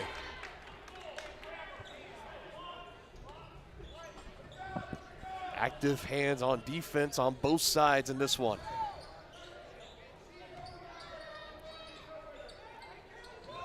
Shonick finds Schooler, had some space, lost it for a moment, goes up, a little bit too strong, and might have taken a slight shot to the face potentially, did Schooler. She's trailing behind. Price, a three ball is good at the other end. Well, getting the stop on defense in the Cyclones, did that. Cashing it in for 3 points on the other end. Back to a two-score game, 2-point game. Good Lord. I'm shaking off my rust, too. It's been a minute. Nice drive by Shonick. They continue to attack that rim. I really like the way it's been going for them. Now to a two-score game, 48-44. Approaching the 2-minute warning. Mid-range, leaves it short. Walter trying to save, deflected off Schooler. Askins Dietrich had it, ricocheting around. Baldock gets it, tried to rip it away. Whistle comes in for the jump ball. Like we said, it'll be Chieftain basketball. Flips the arrow back to Ottawa. And now the officials are going to get together here, and they're going to talk and have a conversation. I'm not sure what exactly this would be about. I don't think it could be as if it's a foul. It wasn't near the baseline, so you have nothing like that. Now, the official, he's coming over to the scorer's table. He's going to confer with the head scorekeeper of the game. That's Coach Jay for all the hardcore Tonganoxie fans watching our broadcast tonight. Everybody knows Coach Jay. Yeah, I'll tell you how old I am. I used to play softball against Coach Jay. Yeah, there you go. Okay, so after all that, they had their conversation. It's still Chieftain basketball. Doesn't look like any foul or anything's going to be issued. So we move along. Full court pressure coming here again from Cyclones. Backing off. Askins Dietrich will follow Shonick all the way across the timeline. I don't think they reset the shot clock.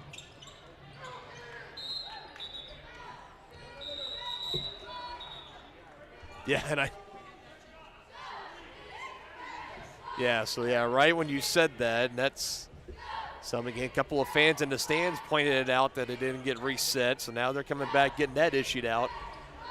And this is the first year where you're seeing high school starting to implement the shot clocks here in high school, because they now take it down to 9 seconds. I give a lot of credit here at Tommy. We're one of about half of schools, I'd say, especially in 4A, that are using it and haven't had really any issues with it until this point here tonight, which I think for it being the first year and stuff, it's not bad at all. So now 23 seconds up there. And we'll have an inbounds coming in. Shonick's going to trigger it in at the baseline. 2 minutes, 2 seconds. Chieftains trying to build and hold on to this 4-point lead. She's got Maslak, gets it to her. Price guarding her. Now back to Shonick. Trying to get away from the greedy hands of Price. And trying to go to Maslak, and picking it off is Walters, coming back the other way for the Cyclones. She'll peel it back out. Down the lane, Watts, fouled by Schooler, and count the bucket. And Addie Schooler is fouled out of the game. That's going to hurt.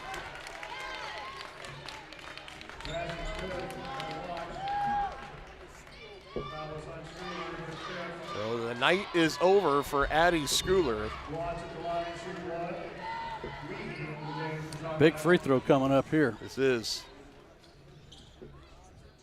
big opportunity for Hadley Watts. Trying to make it a 1-point game, and she cannot do it. A rebound underneath by Farrah Halsa. 48-46.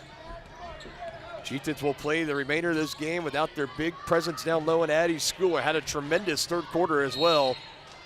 Now have to play without her, and a foul will be called here on the Cyclones. A little bit of hand checking, and I'm waiting at any moment for Matt Sherman, the head coach for the Ottawa Cyclones. One of these times his tongue's going to get the better of him, I'm afraid, and you might see a technical come up because that face is just getting a different shade of red, more in frustration at every foul call that comes in.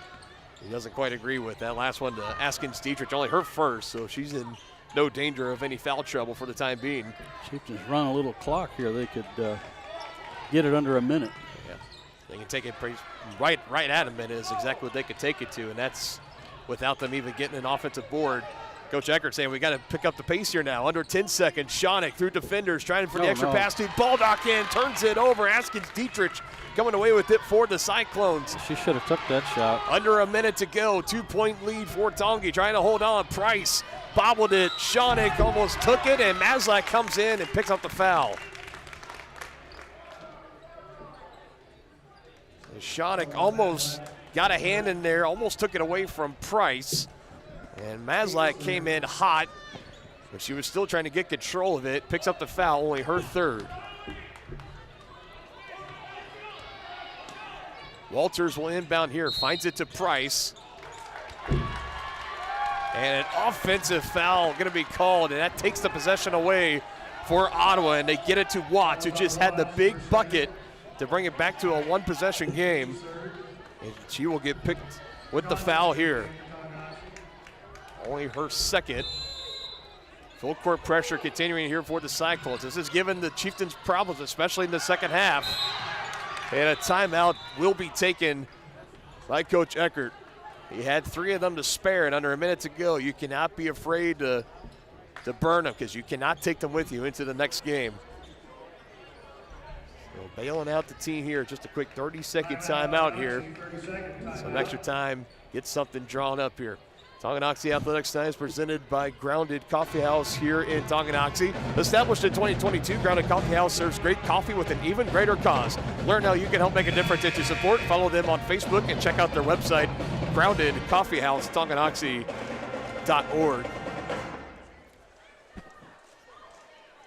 Any thoughts, any final keys to close out this game, hold on to this 2-point lead? I'm going to try and keep the ball in Alyssa Schoenig's hands, because I think Ottawa's going to try and get the 5 fouls. I think that's what they're going to try and do. Yeah, both teams with 3 fouls right now. So yeah. Still 2 to give on both sides before either is in the bonus. And again, this could very well come down to, can you make your free throws? Exactly. And that's why you want the ball in Schoenig's hands. Where you've had the Chieftains tonight, 42% from the free throw line, 53% on the night for the Cyclones. Schoenig coming away with it. A couple of Cyclone defenders in the area still. That was huge. Able to come away with it, and here we go. It's in her hands. Now Maslak has it to Baldock. Back to Schoenig. Askins Dietrich, only 1 foul, and they're not going to foul yet. They're going to try to play out this possession, get the stop. Only down by 2. I don't think you need to foul here necessarily. No. Baldock blocked on the 3-ball attempt. She made one earlier. That one coming up blocked.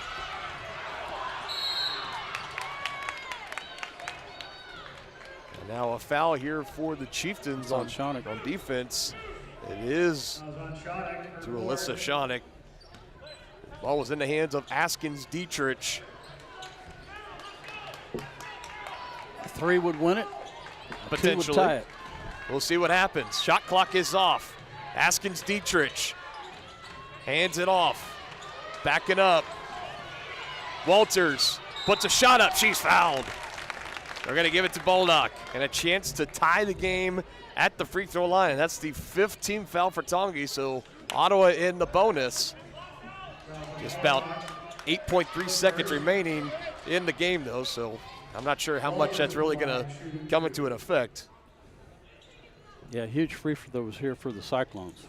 Biggest free throws of the season for Liv Walters. Could be the difference. And coming out of this game, perfect and undefeated, or picking up your first loss. And the first one rattles in and out. Cyclones slip down about the 50% mark from the free throw line. And Coach Eckert's going to call a timeout. He's going to draw up strategy here of what he wants his team to do.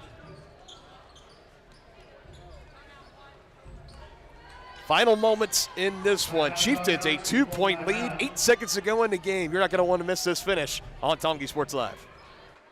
Inviting, connecting, serving, and growing. That's Grounded Coffee House in downtown Tonganoxie. Enjoy the best cup of coffee in town 6 days a week and pair it with freshly made from scratch pastries, muffins, cinnamon rolls, and so much more.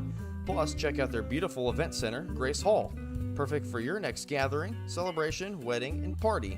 All profits go towards local and international charitable projects and organizations. Drink local, support local at Grounded Coffee House. Place your order for dine-in or carry-out at groundedcoffeehouse.tonganoxie.org.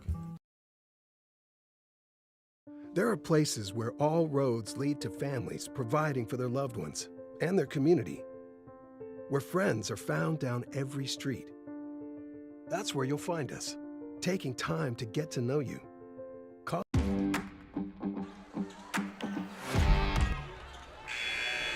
All right, so second free throw coming up here. Chieftains need to block out here and get the rebound if she misses. For Liv Walters, missed on the first attempt. Team down by 2. Second one on the way, no good. They get the rebound, but it did not hit the rim.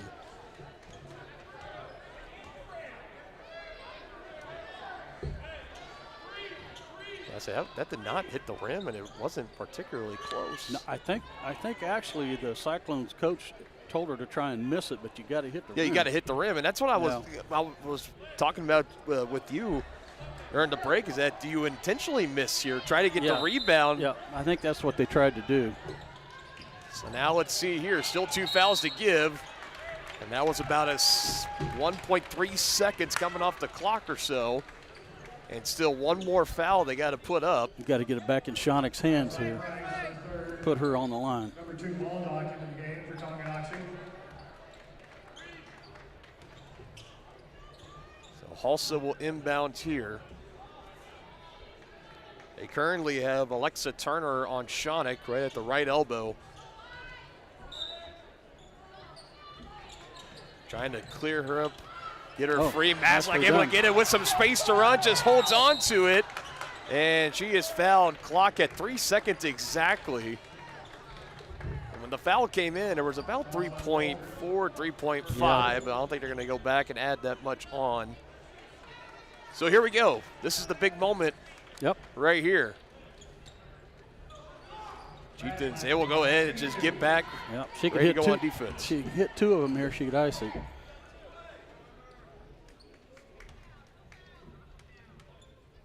Chance to ice the game here for Tonganoxie. First one away for Maslak. Does not go. Now a timeout will be called here by Ottawa. Both teams, 1 timeout remaining, 3 seconds to go. So now it's what do you do here on this one if you're Maslak? I think you're still going out. You're trying to make it no matter what. Yeah. Or you try, I mean, because a 3 only ties you. Yeah.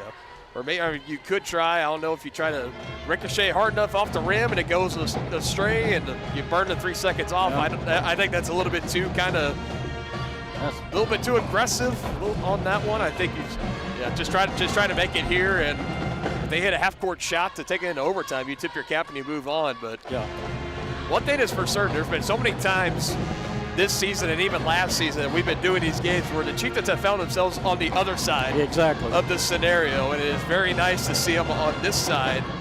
And what is setting up currently to be a really big win for the Chieftains this year. Despite the 3-0 start, because you had a lot of people say, well, you played Bonner and Lewisburg who are both under 500. Lewisburg is still without a win this year. You faced Jefferson County North, who they're not really great this year either. You played Spring Hill and Eudora, 2 quality opponents. You went 0 for 2 there. But you're facing an undefeated Ottawa team here tonight that's got their eyes set on competing for a Frontier League title. And if you hold on for this win here at home, that is a big potential season-making win in the makings here. 3 seconds to determine for Coach Eckert and his squad. Second free throw here for Maslak. It's in the air and knocks it down. And you don't want to foul here. So the final timeout will be taken here for Ottawa, and this is the point for Coach Sherman that you just got to go into your coaching book and try to draw up whatever your best play is to try to free somebody up. I would imagine, without a doubt, you got to be looking for 32, Askins Dietrich in this situation. Yeah. needing a 3 to take the game into overtime. Haskins Dietrich tonight, 19 points. She has made three balls. So it'll be number 4 if she can potentially knock one down here, or maybe they try to go to somebody else. If you're Tonga here, I would imagine you're saying we're going to take her out of it, and if somebody else makes a shot, again, so be it. That's like in the NBA. If you're playing the Golden State Warriors, you don't let Steph Curry get a chance at it. You don't even want him to touch it. No. You put 4 or 5 defenders on him if you want to and make somebody else do it. So here we go. We'll see how this one comes to an end. I thought maybe we'd see the Christian Leitner play, but we're not going to do that. Walters the inbound. Now there you are.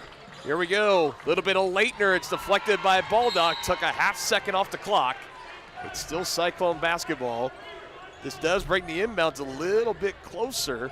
Yep. And Haskins Dietrich is freed up for a moment, but Coach Eckert, he will take his final timeout here. Ooh, baby. Coming down to the final minutes in this one. How fun this game has been. Oh, yeah. The call. It's been quite a while since we've been here inside a Chieftain Arena. We've been waiting since about halfway through December. Come back and do this, and we have been treated to a great one. We got game 2 of our doubleheader coming up in roughly about, we'll see how this one ends, but it'll be about 15 minutes or so, roughly, after the final horn of this game sounds off between the Chieftains and the Cyclones. Ottawa coming in, their boys team number 2 in the state in 4A. So another good test for head coach Casey Simmons and his squad coming in. Also looking to avenge a loss last time out on the road at Eudora.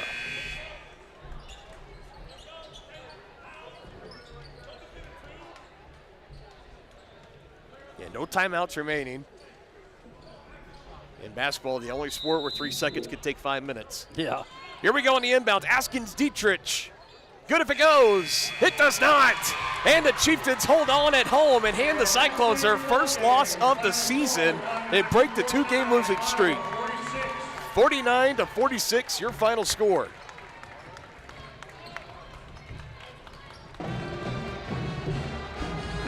What a game and what a win for the Chieftains. Yeah, that was a fun one. They now move to 4-2 on the year. They have the head-to-head tiebreaker with Ottawa as they now drop to 4-1. I tell you, it was looking like for a second there, I'm surprised Haskins Dietrich, she went through 2 defenders. Are you a little bit surprised she didn't try to pull up from there, maybe try to draw a foul? I was kind of a bit surprised. Yeah, I'm pretty sure that, the Chieftains were warned not to foul. Yeah, well, obviously on that, but she had a good look at it nonetheless, and it would have been good if she would have knocked it down, but instead it comes up a little short. Great game. Great game. Best game that we have called so far this year in basketball season on Tonganoxie Sports Live as we're just getting started in 2025. We go down to the Brothers Market post-game show. You can check out their weekly ads and specials in-store or online at shopbrothersmarket.com. Brothers Market, where they treat you like family. Let's run down these totals real quick in the game. We'll start with scoring for the Chieftains. It's Alyssa Shonik leading the way once again. 17 points on the night, 7 of 3 from the field, shooting 54%, 1 of 3 from downtown, and 2 of 5 from the free throw line, collecting 7 rebounds and 3 steals on the night, too. A great game for her. Kalia Baldock, 3-point. She had a big 3-point field goal in that second half at a point when the Chieftains really needed it. They were down by about 4 or 5 points, I believe, and she hit that 3, brought it back to a 1-score game, and really kind of got the momentum going back for Tongi. So big one there. Kaylin Weehee, big moments for her in this one coming off the bench. 6 points on the night, going 3 of 4 from the field. Good job for Kaylin Weehee. Emerson Maslak with 10 points, and Addie Schooler, despite fouling out, finishing 12 points on the night. Going 4 of 11 from the field, 36%, and 67% from the free throw line, 4 of 6. I thought this was Addie's best game she's played. Yeah, it's one of the best games that she had played. Again, it's just one of those things for her. If you could find a way to just get the fouls a little under control, Like, again, when she picked up the 4th foul in this game, that was off a miss. You just got to let that one go. Yep. Don't try to fight for it. It's a frustration foul. And, you know, it's just one of those growing pains. We got to remember she's a sophomore out there. Yeah, I know. So it's still trying to figure out her footing. She's going to be good by the time she's a senior. No doubt about it. So now we go to the scoring totals for Ottawa. We got Watts finishing with 9 points, Michael with 3, Walters with 2. Leading the scoring, Leah Askins-Dietrich with 19 points, leading scorer in the game, making 6 field goals on the night, 4 of 8 from the free throw line, and 3 shots from downtown. Was looking for number 4 to tie and send us into overtime, but it just was not meant to be. Also collected 7 rebounds on the night, coming close, flirting with a double-double on the night. Ottawa, their first loss of the season. They go 4-1. Chieftains dropped the 2-game losing streak, start 2025 off with a win. They are now 4-2 as they continue to stay in the mix for a potential Frontier League championship. Very exciting times here for Lady Chieftain basketball at Tonganoxie. From the free throw line tonight, both teams fairly similar, 47% on the night for Ottawa, 43% for Tonganoxie. 25 total rebounds for the Chieftains, out favoring the 16 for Ottawa, and turnovers, Tonga with 18, Ottawa with 17. So some fairly similar numbers there, and you look at the stats and everything, and it would tell you that this was a close game, and that's exactly what it was. It came all the way down to the final shot. Yeah, no question about it, partner, and it was a fun one to call and a fun one to watch. No doubt about it. We're going to step aside here for a moment. When we come back, we will wrap up our coverage of the girls' game. We will announce our Midwest Carpet Center player of the game, and we will reset and get you ready for Game 2 between the boys of Tonganoxie and Ottawa, coming up on Tongi Sports Live. I was hoping to talk to someone about updating my insurance policy. I am able to understand complete sentences. That was a complete sentence? I didn't understand that. Or can I just talk to a person? No one talks to humans anymore. Sometimes humans are just more helpful. I hear you. Why don't we review your coverage with a super check? Farm Bureau Financial Services. It's your future. Let's protect it. Contact Farm Bureau agent Tex Vandervoort in Tonganoxie today. Community minded and community strong. That's what you get at Community National Bank in Tonganoxie. Community National offers big city amenities with the personalization of a small town bank. They make banking easy with a 24-hour on-site ATM and mobile app that allows you to bank from anywhere. They offer great options on loans, checking and savings accounts, CDs, safety deposit boxes, and more. Stop by and let their friendly staff serve you at 231 North Main Street in Tonganoxie. Community National Bank, proud supporters of Chieftain Athletics. Member FDIC. Tonganoxie is the ideal location to start a business. That's why the Tonganoxie Business Association has strived towards a common goal of adding value to businesses and the community since 2015. They assist in providing improved services for customers and visitors, encouraging and enhancing businesses, and preserving historical and cultural assets. Follow them on Instagram for the latest and upcoming event information, and become a member today by visiting their website, tonganoxiebusinessassociation.com. Proud supporters of Chieftain Athletics. The same look and location of a classic drugstore with the services and supplies of a modern pharmacy. That's what you'll find at the Downtown Drug Store in Tonganoxie. Of course, Downtown Drug is the local choice for your prescriptions and health needs, but did you know they have the best selection of Tonganoxie Pride and Chieftain Game Day gear in town? And a whole lot more. Cards, gifts, home decor, and even the best way to satisfy that sweet tooth. The Downtown Drug Store. Call 913-369-3800 or visit them online at thedowntowndrugstore.com.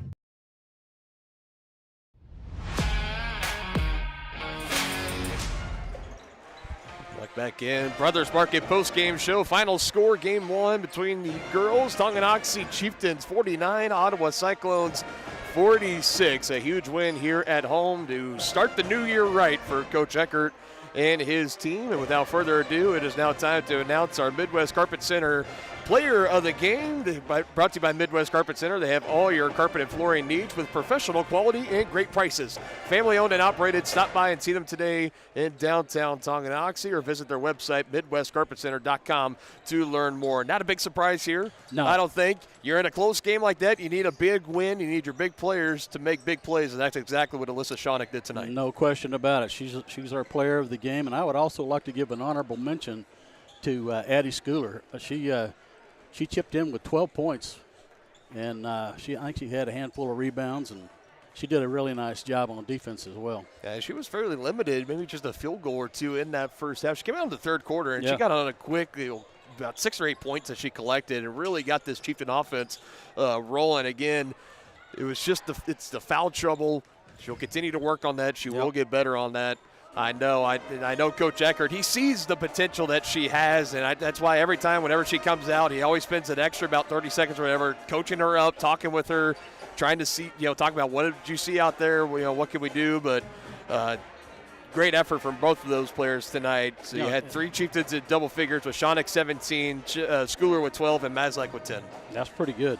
And, they beat a good Cyclones team tonight. Yep. They really did. It was impressive the way the girls took it to them. From the opening tip, they just attacked the basket all night long. That zone defense that they were in really gave Ottawa a hard time. I think that really contributed too. So I think Coach deserves some credit for switching to that zone. No doubt about it.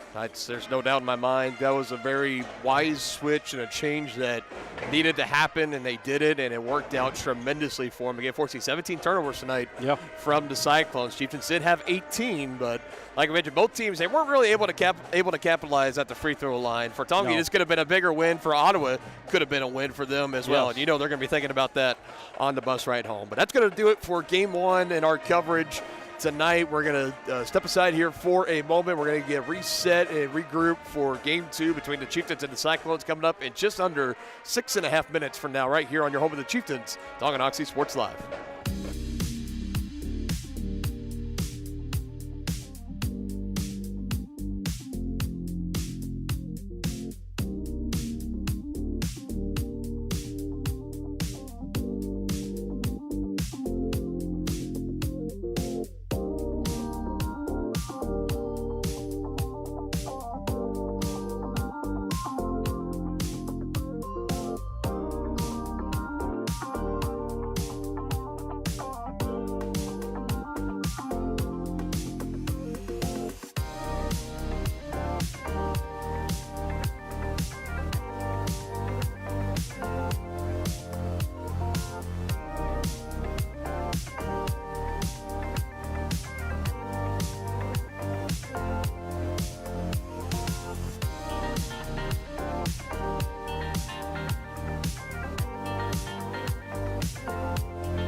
This is your home for the Chieftains. Tonganoxie Sports Live.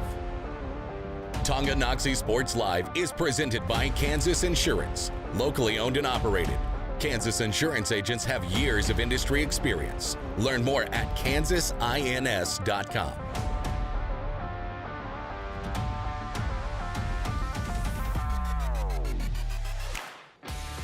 Schmidt now trying to go in on Brock Foes. McRae gets by Schultz, puts a floater There you go. off the glass and count the bucket. Takeaway, Shonik deflecting the pass from Lane. She's on her. And count the bucket. What a big momentum swing. That's job keeping the hip back, get behind him now. Can he lift him up and bring him down? Executed perfectly for Brady Martin. Trying to make it too risky, but he does turn it. Tyler Chris, can he get the pinfall? He did! He does it! The young freshman is the 106 regional champion. It's time for the Chieftains on your home for Tonganoxie High School Athletics. Tonganoxie Sports Live.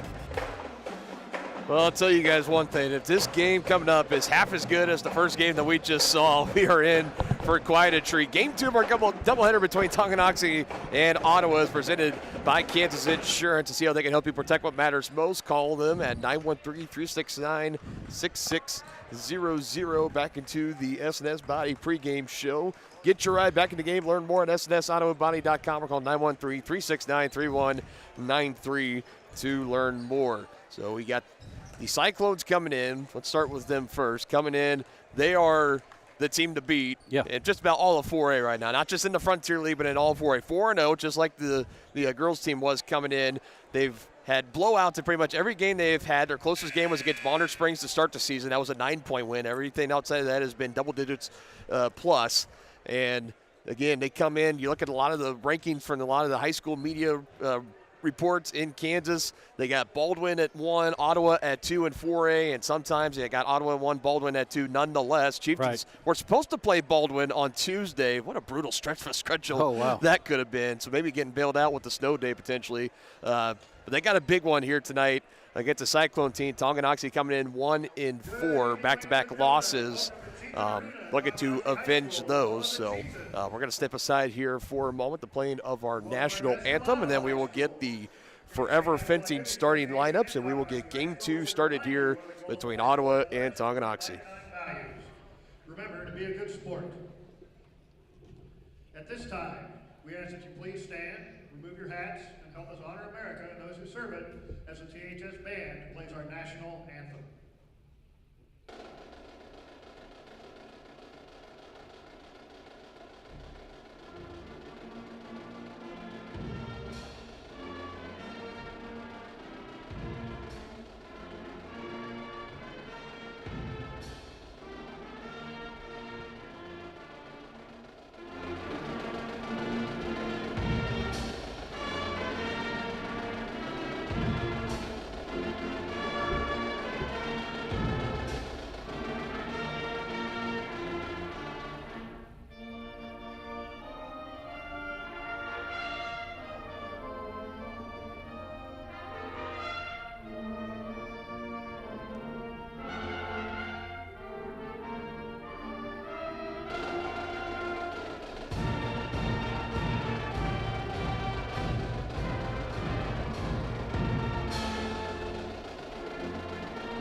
Well done there, the high school pep band. Starting lineup brought to you by Forever Fencing, your locally owned and top-rated fencing company in the Midwest. Go online for your free estimate today at www.foreverfencingkc.com. For Tonganoxie, number 2, a 5'10" senior, Jason Bird. For Ottawa, number 3, 5'9" sophomore, Chase Corning. For Tonganoxie, number 4, a 6'2" senior, Talon Langford. For Ottawa, number 10, a 6'4" senior, Cole McGrath.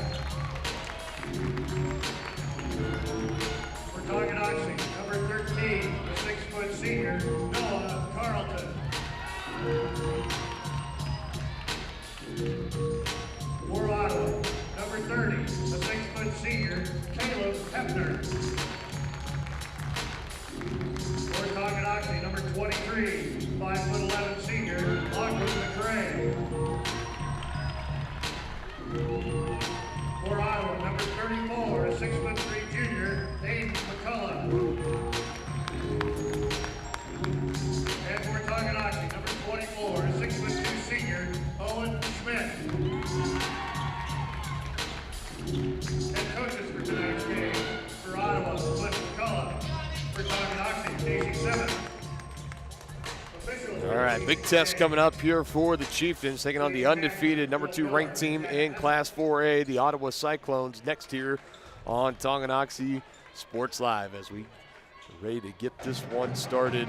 We're very excited. I've been looking forward to seeing this matchup for quite a bit of time. You know, athleticism is going to be off the charts no matter what. Opening tip-off game 2 brought to you by Lynch Real Estate, your hometown real estate company that will help you buy your next home and make your real estate dreams come true. Lynch Real Estate, a name you can always trust.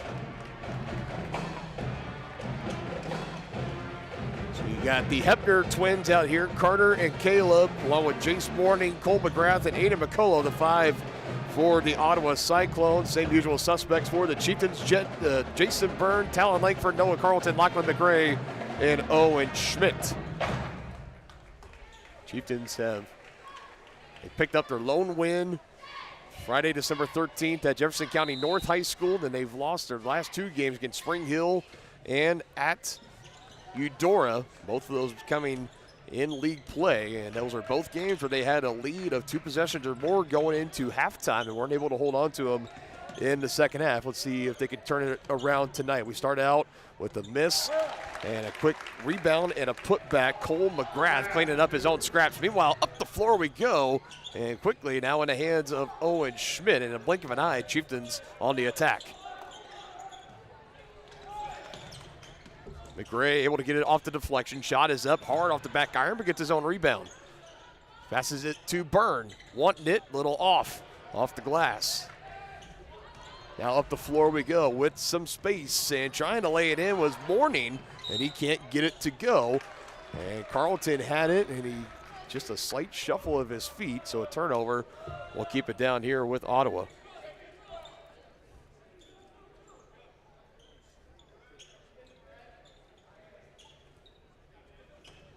Deflected by Talon, it's still out. Able to get it, Caleb Hepner.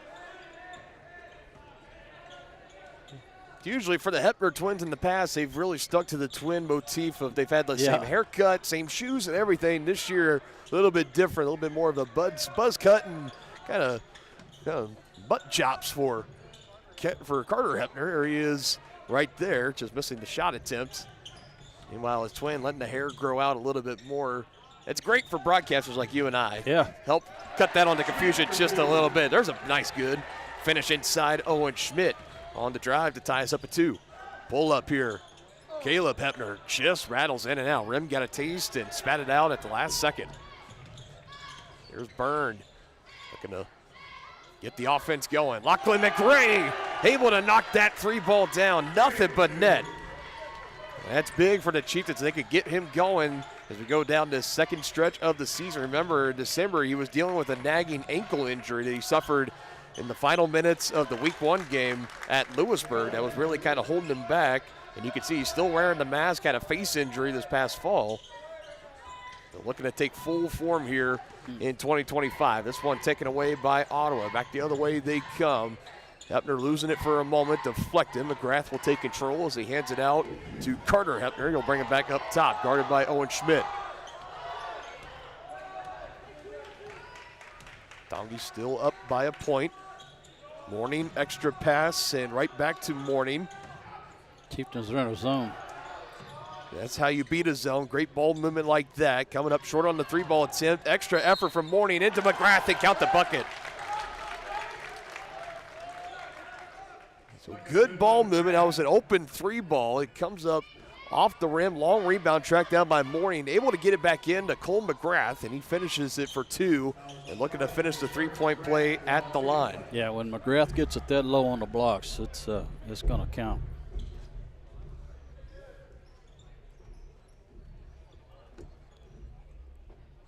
A lot of these Cyclones you and I are very familiar with from football. Obviously, you got Hayden Hole. He's going to be coming off the bench. And this one, he was the quarterback. Cole McGrath, really talented defensive back this year for the Cyclones, along with Aiden McCullough, of course, star receiver. And again, if this game here tonight is half as good as that football game was for us, no question. Regular season finale, it could be in for a good night. Jason Byrne looking for a 3. This time overshoots it a little offline early in this one.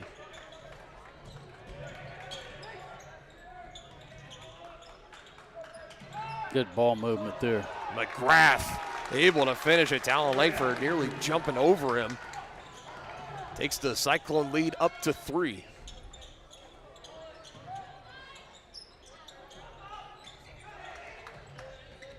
Right near the half-court line, able to save it is Schmidt. Chieftains still in control, under 20 on the shot clock. Can't save it from going out of bounds. Little out of control and sporadic here are the Chieftains, and Nolan McGuire will check in. Jason Byrne will come out for Tonganoxie. Our first substitutions of the game. I was surprised by the way Nolan McGuire, he had a really good stretch there towards the last few games of December, and I thought that he had earned that final starting spot. They've kind of flip-flopped between him and Jason Byrne as this one goes into the scorers table. We started with Byrne tonight, a little bit offline from downtown. So Coach Simmons, he's early to put McGuire in, about the halfway mark, 4 minutes, 34 seconds still to go here in the first quarter. And he brings Nolan off the bench. Let's see if McGuire could potentially give this offense a spark. McRae looking for his second 3 ball, and that one coming up offline as well.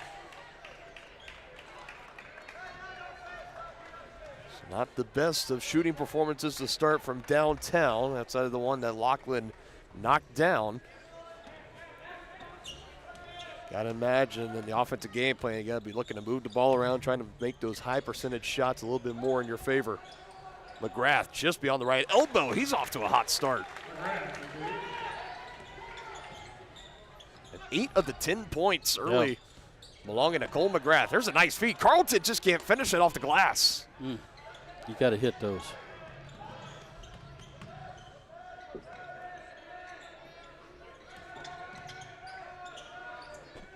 Mourning, guarded by Carlton over on the left side, hands off. Carter Hepner.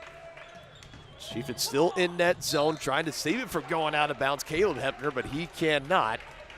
Unforced error there by the Cyclones. Back to back.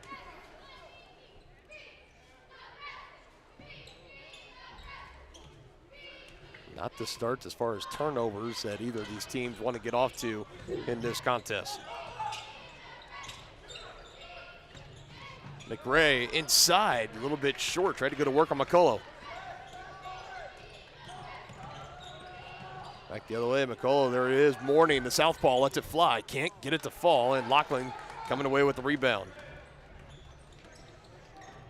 Weaving his way through, Lachlan McRae, good spin move, trying not to drag that pivot foot, and he just couldn't quite keep it nailed down on the floor. Another turnover for the Chieftains. We have Hull and Turner checking in for Ottawa. And you also have Anthony Rowe checking in for Tonganoxie. You got McRae, Carlton, Rowe. You got Schmidt, Carlton, McGuire as well. And another pass. Unforced error. Yeah, just nobody home.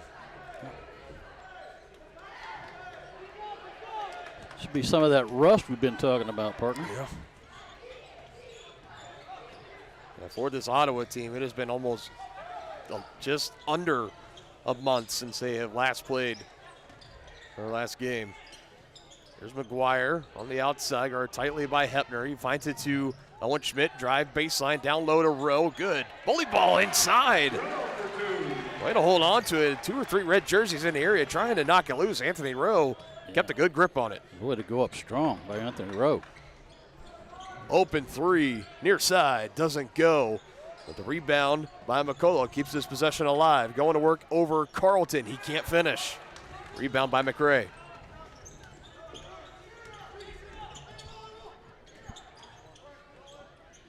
Chieftains can tie on this possession. Carlton directing traffic, feeds it to McGuire. Surveying his options, back up top to Schmidt. Both teams in a zone.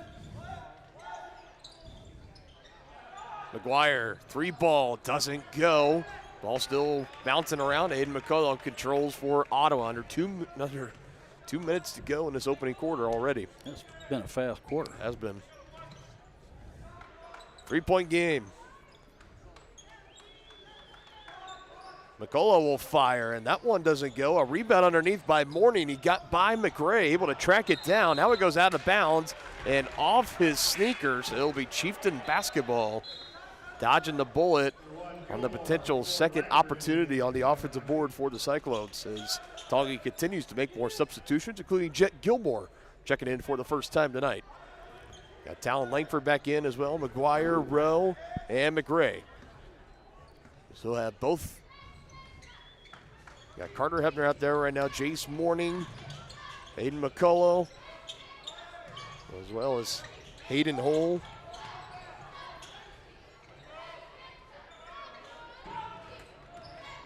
Rowe with the basketball right now, and a foul's going to be called here against McCullough. I thought maybe Rowe dipped his shoulder a little bit.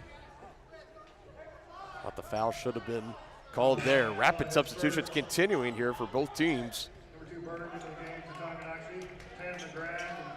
Again, maybe a bit. We talked about that rust factor, trying to get guys in and get them in, try to knock that rust off as quick as you can. I don't know as far as conditioning goes. I know these guys, they still have been practicing, so I doubt that's not as much of an issue, but just trying to get guys out there, get them up to game speed, knock off that rust. There's a good drive inside. Jet Gilmore, shortly after coming into the game, takes a nice drive on the right side and can cap off the three-point play at the free throw line and tie us up at 10.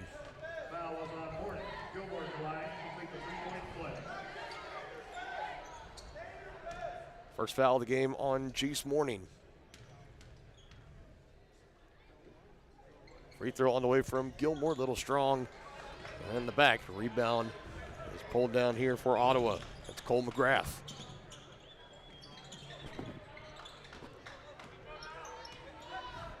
Under a minute to go, and action-packed and quick first quarter. Already almost in the books. Morning, pass it out, Hole, near corner three. That one doesn't go.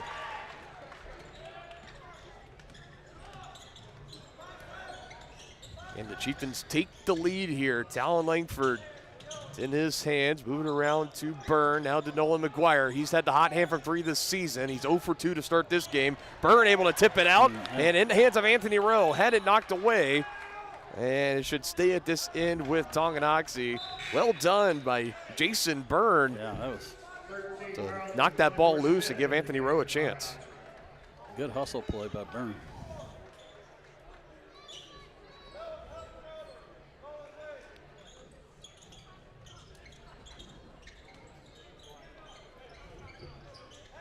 Approaching 20 to go. In the hands of Schmidt, shot clock is off.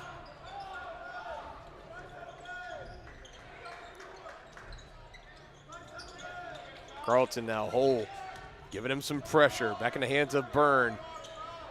That's 6 seconds, now 5 seconds. Jason Byrne passing it off. McGuire driving baseline, trying to go up strong. Cannot finish it, and Cole McGrath will just hold on to it. In the first quarter, lightning quick comes to an end.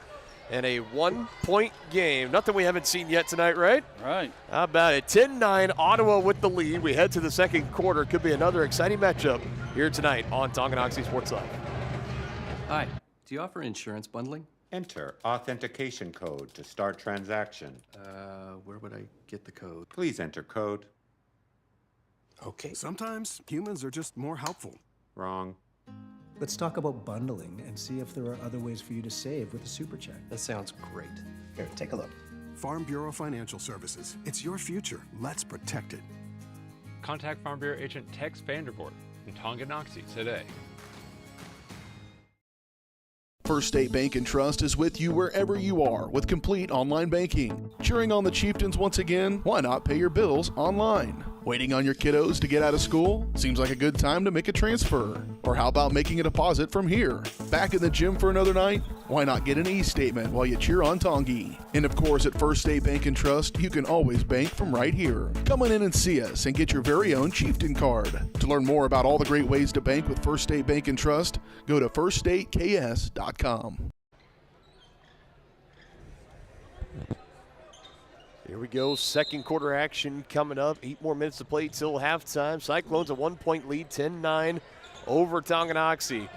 8 of the 10 first quarter points for Ottawa belong to Cole McGrath. He is the leading scorer by far early in this one. Chieftains looking for a bucket here and take the lead. Tight defense here. Now a trap near the baseline. Carlton trying to dribble out of it, and he does, and he is fouled. And if that's going to be on McCullough, that could be his second. But he also had Caleb Hepner in the area, but they are going to give it to Aiden McCullough.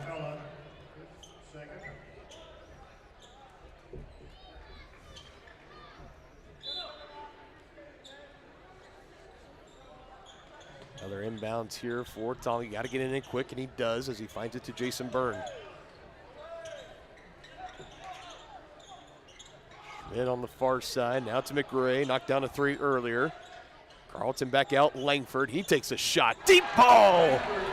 Carter Hepner, a hand in his face. He says, no problem. What a huge 3 there from Talon Langford. Puts his team in front by a 2. That was from way downtown, too.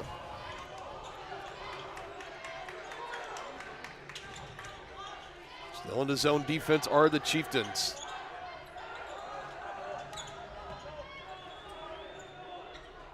Hepner to McCullough, hesitation, baseline drive, too easy as he gets by Carlton. Squared away at 12. Oh, this went off the back of the arm of Hepner. Wasn't actively trying to go for the steal, and McCullough's got back-to-back buckets on back-to-back possessions, courtesy of what's going to be the takeaway given to Caleb Hepner.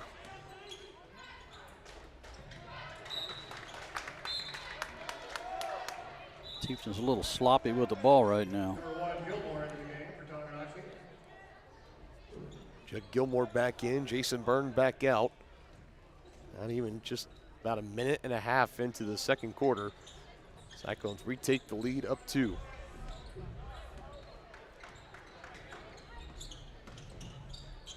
McRae, another drive and a kick out. Talon can't go back to back. Still looking for an offensive board. Chieftains control again. Jet Gilmore surrounded by Ottawa defenders.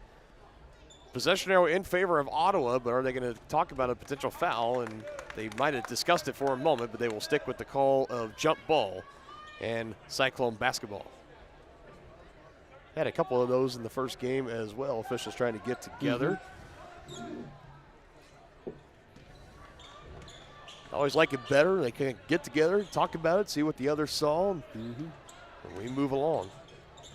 Important thing is to try and get it right. That's it. Your corner, catch and shoot 3. Caleb Hepner, it's money. Looking like shoot around at practice. Chieftains looking for an answer here. Gilmore on the baseline drive, almost lost it. Now to Schmidt, he's going to drive, and another kick out to Lachlan, looking for his second 3 ball, and it's offline.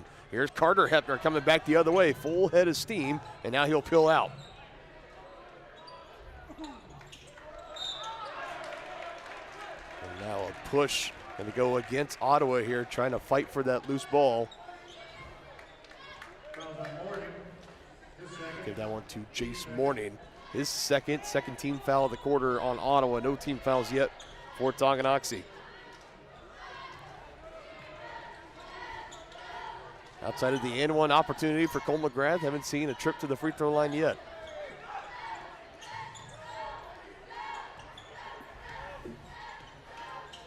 McRae telegraphed, trying to get it to Langford, and Caleb Hepner will finish it in for 2 and say thank you very much to Lachlan McRae on his way back down the floor. Just like that, a quick Ottawa run, had them in front by 7, 19-12. Driving to give, Schmidt thought about pulling the trigger, held off instead.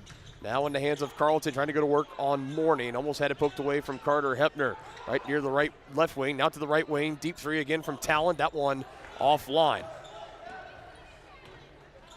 3-ball not working early here for the Chieftains. Now down 7. McCullough trying to change that on the drive. And he'll have a chance to do it at the free throw line as he is fouled.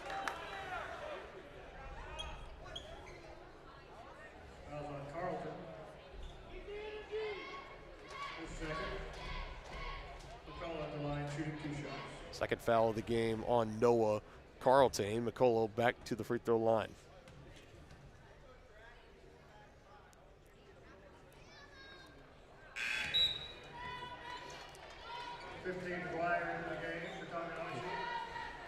Yeah, definitely the theme tonight. We saw it a lot in the girls' game and fairly early on here in the boys' game. That free throws are not the strong suit coming out of this holiday and New Year's break. Trying to get the Cyclones to 20 points, and he cannot do it. McCullough misses both of them.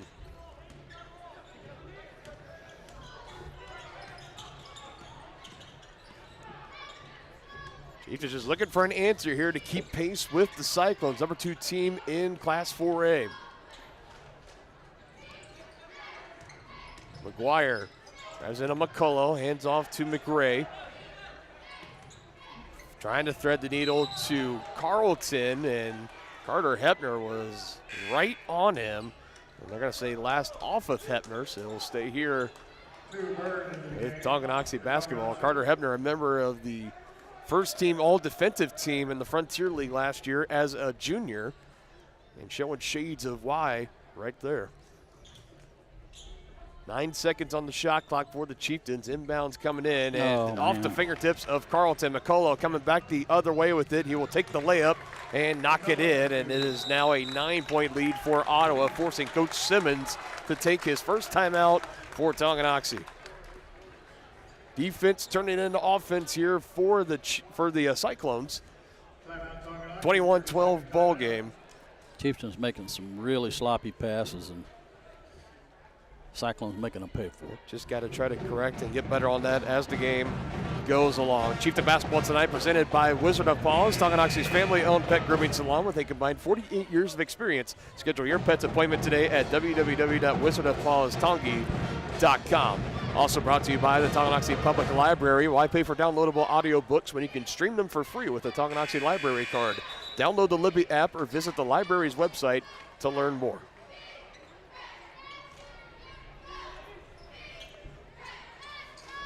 It's just feeling at a point in the game right now. You can feel like the avalanche of points is coming from Ottawa, that they're going to start clicking and they could potentially run away with this game. Tongi had them on the ropes early, kept it a 1-point game coming into the second quarter, had a 3 from Talon Langford to take the lead by 2, but then since then have been blanked. Now down by 9. They really need an answer here just to keep pace and really feel like you still have a chance in this one. Which isn't to say Tongi just doesn't have a chance in this one, but the opposition they are up against, again, one of the best in the state, one of the favorites to win the 4A state championship this year. Well, the Cyclones don't need any help, and the Chieftains have been helping them out with silly turnovers and poor shooting. Ottawa, a team that was made all the way to the sub-state final last year, an overtime loss by 4 points to Rock Creek, and a disappointing end to the season last year, and they returned 4 of the 5 starters this year. They're looking to make a run not only to the state tournament, but make it all the way to the championship game and bring a title home to Ottawa. The drive and a kick out. Carter Hepner, 3 in the far corner, doesn't go, and a rebound pulled in by Talon Langford. He brings it across the floor himself, still looking up at that 9-point deficit, trying to feed it down low. And he was trying to find it to Schmidt, but he couldn't quite get it. And it gives up a layup on the other end. That's a recipe to get beat.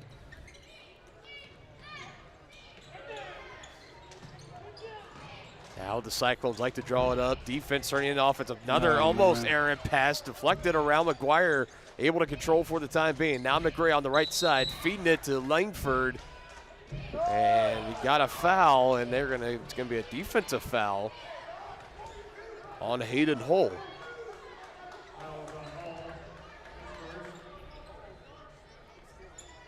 Just his first foul of the game for Hayden Hull. Quarterback on quarterback crime there on the drive in by Talon Langford. Got Carter Hepner and Aiden McCullough. They will come out and get a breather. Head coach Cliff McCullough calling the shots for the Cyclones. Longtime head coach for them. Anthony Rowe tracking down the inbounds pass, and this is still not good for the Chieftains. Needed to get it across the half-court line, and they do. About 2.5 to go in the first half. Largest lead of the game for Ottawa, currently sitting at 11. Langford, step back, near corner, coming up short. And the rebound underneath, pulled in by Hull. Rowe trying to fight it loose. Shot selection, gives up. They're falling in love with the 3 ball, and it's not falling. Drive, baseline, kick out. Caleb Hepner, that one goes. And a timeout taken on the floor by Tonganoxie. A full timeout. We will go ahead and take it with them. Ottawa laying it on here in the second quarter. 26-12 on top of the Chieftains. We'll be back after this on Tongi Sports Live.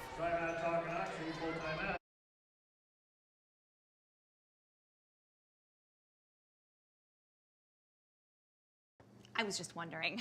Enter query. Should I use a robot? Vacuum? No. Are Bots taking over the world? Yes. Sometimes humans are just more helpful. Unlike a robo-advisor, we can put together a personalized plan. Farm Bureau Financial Services. It's your future. Let's protect it. Contact Farm Bureau agent Tex Vandervoort from Tonganoxie. At Kansas Insurance, we know one size doesn't fit all. In fact, our whole mindset is based on customized policies for you and your families. We're local, and we do what we do because we care about you. Think of us as brokers for your insurance needs. Working with Kansas Insurance gets you the award-winning service and attention to detail that only an independent agency can provide. All across Kansas, we're here to help you manage and plan for all types of risk. Contact a local agent today. Kansas Insurance. Local, independent, serving you. So that last timeout taken for Coach Simmons. They'll leave Tonganoxie with 3 remaining in the game. Ottawa still with all 5 timeouts. Ottawa has found their groove on offense, and they have been clicking, and they have been swarming on defense as well, suffocating the Chieftains, not allowing them to get anything going whatsoever.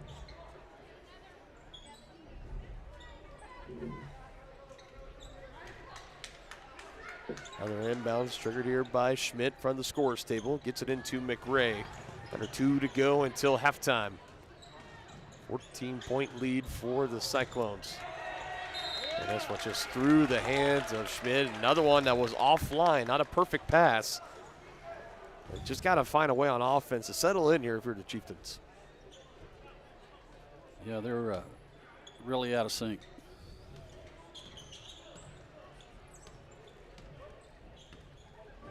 Jace Morning back into the game. He hands it off to Hayden Hull in the near corner.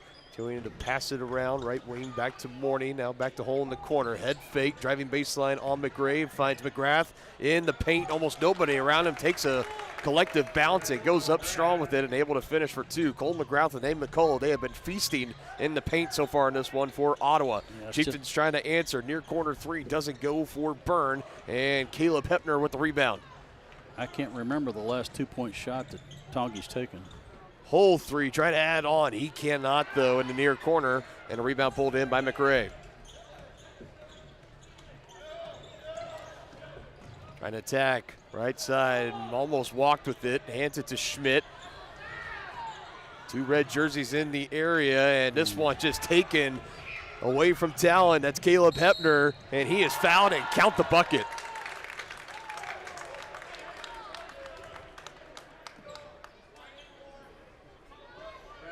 Yeah, this one's getting away from the Chieftains.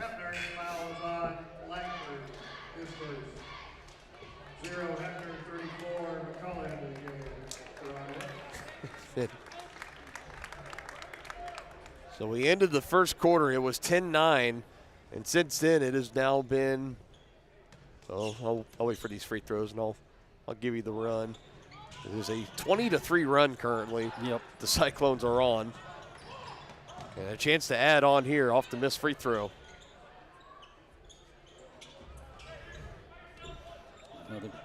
Another second chance points here for the Still about Cyclones. a 10.5, 11-second difference between game clock and shot clock. So they're going to have to put something up here as it just now hits 10 seconds and counting. Carter Hepner goes by Carlton. Extra pass to McCullough. Easy pickings on the left side. Too easy. Number 2 team in 4A looking the part here in the second quarter. 22-3 run, outscoring the Chieftains. A chance for more. Caleb Hepner leaves it short. And the first half comes to an end. Dominant outing for the Cyclones. Again, 22-3 run in the second quarter has them up by 20. As we head to the halftime locker room, White Birch Property halftime show coming up next. Shop local and save at Brothers Market in Tonganoxie, where we treat you like family. Brothers Market has great everyday deals throughout the store. Enjoy fresh cut steaks from the meat department, the freshest fruits and vegetables from the produce aisle, and savor the flavors from the bakery. Check out their weekly ad to get the best deals on what you need. From apples to aspirin, Cool Whip to cool crisp lettuce. Brothers Market, open daily. Learn more at shopbrothersmarket.com. At Kansas Insurance, we know one size doesn't fit all. In fact, our whole mindset is based on customized policies for you and your families. We're local, and we do what we do because we care about you. Think of us as brokers for your insurance needs. Working with Kansas Insurance gets you the award-winning service and attention to detail that only an independent agency can provide. All across Kansas, we're here to help you manage and plan for all types of risk. Contact a local agent today. Kansas Insurance. Local, independent, serving you. A great collision on the field? Awesome. An awesome collision on the road? Not so great. If that bad play does come your way, take your car to SNS Auto and Body Shop in Tonganoxie. SNS has been the area's premier auto collision repair center since 1972, working on all makes and models, glass replacement, bumper repair, fiberglass and plastic, color matching, and so much more.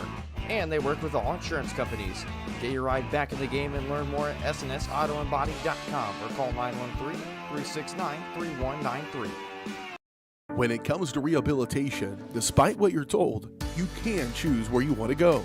Physical Therapy Solutions in Tonganoxie is independently owned, allowing them to work with all doctors and your insurance to ensure a smooth transition, especially from a knee or hip replacement. Choose from one of their highly qualified physical therapists for an individualized plan of care to achieve long-term health benefits. Contact Physical Therapy Solutions today and let them help you. Go to ptsolutionsks.com for more information.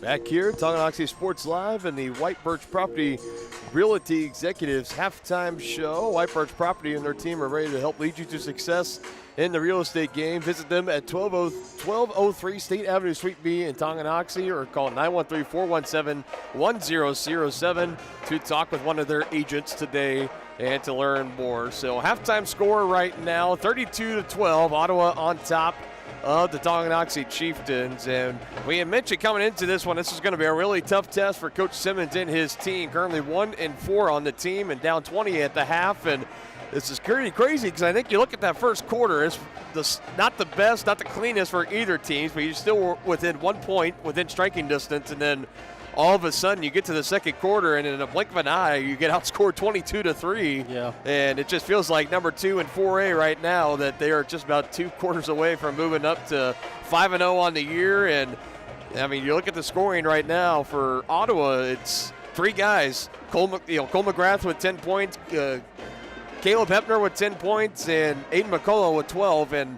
that is it. It's been those 3 guys. Everybody else has been doing their part on defense, causing the turnovers for the Chieftains, resulting in a vast majority of those points for Ottawa. 11 turnovers forced in that first half for Ottawa by Tonganoxie.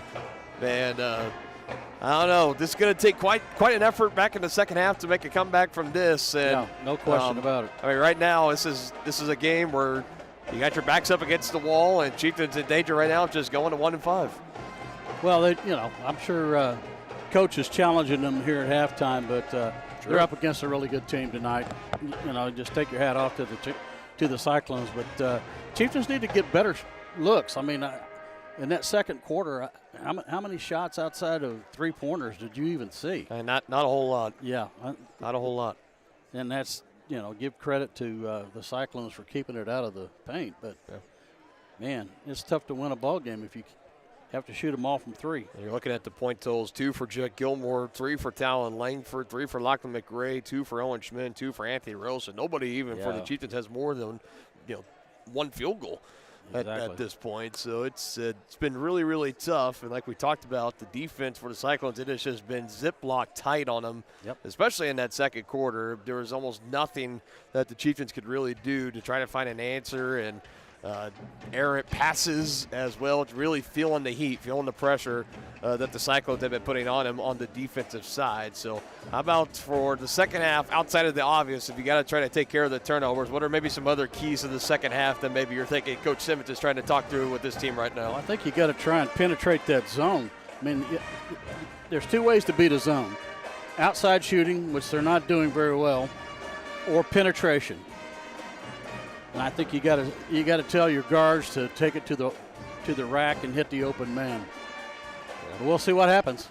Yeah, just got to try to find just anything right now, anything that they can to try to get going. That's going to be key for them coming up here in the second half. Keys to the second half brought to you by First Security Bank, your locally owned community bank in Tonganoxie. Stop by and meet their friendly staff today at 415 Stone Creek Drive. First Security Bank, proud supporters of Chieftain Athletics. Band serenading us all here during the first half. No Chieftain Stars performance here at halftime. So that's why I was sitting here thinking. I was like, something's missing. I just can't tell what it is. No Chieftain Stars halftime performance. Hope to see them back here later on next week as we kind of talk about what we have coming up here on Tonganoxie Sports Live. We're going to have a busy week coming up next week. We will start on Monday. We will be in Easton, Kansas on Monday when the Chieftains travel up to take on the Pleasanton Ridge Rams. That'll be Monday. Girls starting at 6 o'clock. Boys varsity will start between 7:30 and 8 o'clock. And then right back here in Chieftain Arena on Tuesday against Paola, another home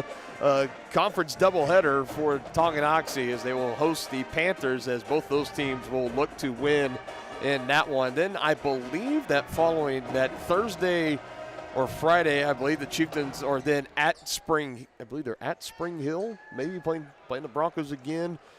Or maybe they are off. Maybe this is – I know that their schedule, it kind of gets a little bit weird. They're trying to get some games in, give them a little bit of rest, because 2 weeks from now we will start to be getting into the Tonganoxie Invitational Basketball Tournament where both teams are going to be playing 3 games in the span of 3 days, which that is always not necessarily the easiest thing to do.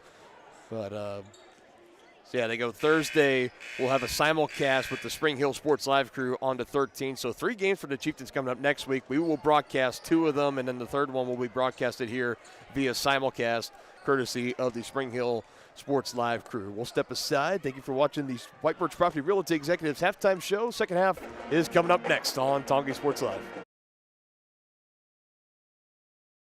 I was hoping to talk to someone about updating my insurance policy. I am able to understand complete sentences. That was a complete sentence? I didn't understand that. Or can I just talk to a person? No one talks to humans anymore. Sometimes humans are just more helpful. I hear you. Why don't we review your coverage with a super check? Farm Bureau Financial Services. It's your future. Let's protect it. Contact Farm Bureau agent Tex Vandervoort in Tonganoxie today. Community minded and community strong. That's what you get at Community National Bank in Tonganoxie. Community National offers big city amenities with the personalization of a small town bank. They make banking easy with a 24-hour on-site ATM and mobile app that allows you to bank from anywhere. They offer great options on loans, checking and savings accounts, CDs, safety deposit boxes, and more. Stop by and let their friendly staff serve you at 231 North Main Street in Tonganoxie. Community National Bank, proud supporters of Chieftain Athletics. Member FDIC. Tonganoxie is the ideal location to start a business. That's why the Tonganoxie Business Association has strived towards a common goal of adding value to businesses and the community since 2015. They assist in providing improved services for customers and visitors, encouraging and enhancing businesses, and preserving historical and cultural assets. Follow them on Instagram for the latest and upcoming event information, and become a member today by visiting their website, TonganoxieBusinessAssociation.com. Proud supporters of Chieftain Athletics.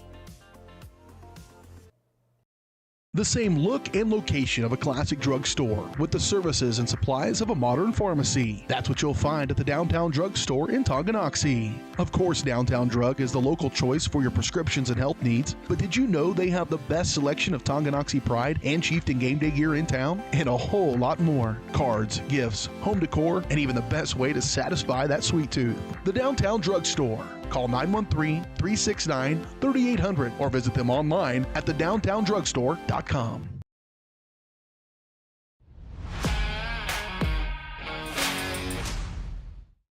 All right, getting ready for the start of the second half between the Chieftains and the Cyclones. Game 2 of our doubleheader here on Tonganoxie Sports Live. Second half action brought to you by Kansas City, Kansas Community College, whether you want to take classes in high school or after graduation. KCCC is in your backyard. Check out how college can help you at kckcc.edu, the official higher education partners of Tonganoxie Sports Live. Also by our friends over at Crookham Construction, performing a wide variety of concrete construction and special project services throughout the area. They're hardworking people with small-town family values. Find more information at crookhamconstruction.com. One of the largest halftime deficits of the season thus far for Tonganoxie. I know they had a big one in week 1 at Lewisburg, but I don't believe it got up to 20 points. So I'm going out on a limb and saying this is the largest. And we've seen a lot of crazy things happen in sport. Oh, yeah. So not counting this Chieftain team out quite yet, but definitely they got to hope for a tale of two halves. They definitely do. It's a lot of things they have to clean up on and a lot of things that they got to slow Ottawa down on as well.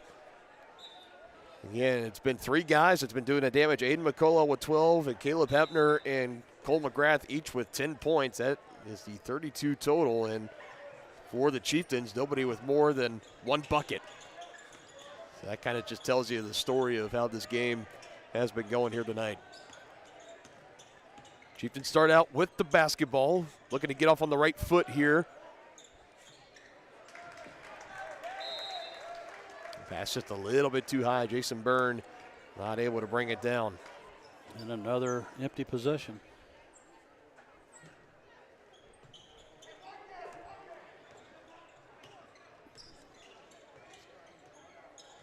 Caleb Hepner feeds it to his brother Carter. Looking to get into the scoring. Passes it off late. McCullough's got a wrap on that right hand. Must have gotten that in at halftime. He does shoot with that hand as well, so we'll see how that impacts him. Luckily for him, the shot that he put up in the first half had all been inside the paint, so nothing really too much to worry about as he feeds it here to Jace Morning, and there's the 4th Cyclone with a bucket in this game. McRae blocked from behind. McGrath got a piece of it. Ball still loose. Carlton hitting the deck. Chieftain still keeping control. But at least he did drive that time. Yeah.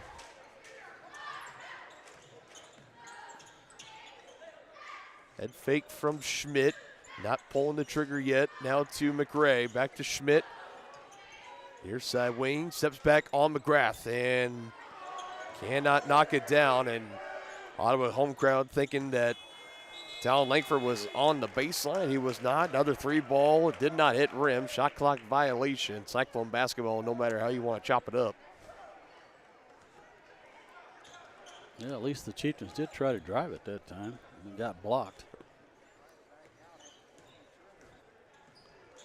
Back on the attack come the Cyclones. Far corner, McCullough finds Caleb Hepner. Extra pass to Morning. They got the scoring started and wide open underneath. Nobody around, not even almost in the same zip code as Aiden McCullough. He's able to lay it in once again. Points in the paint have been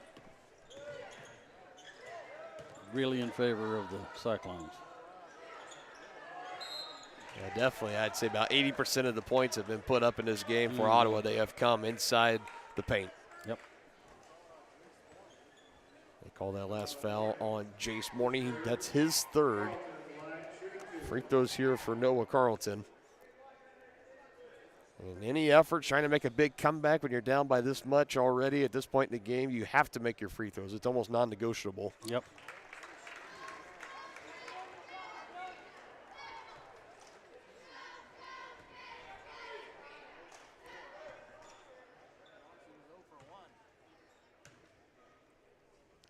collects and puts up the second one, and Carlton doing his job there, making both attempts.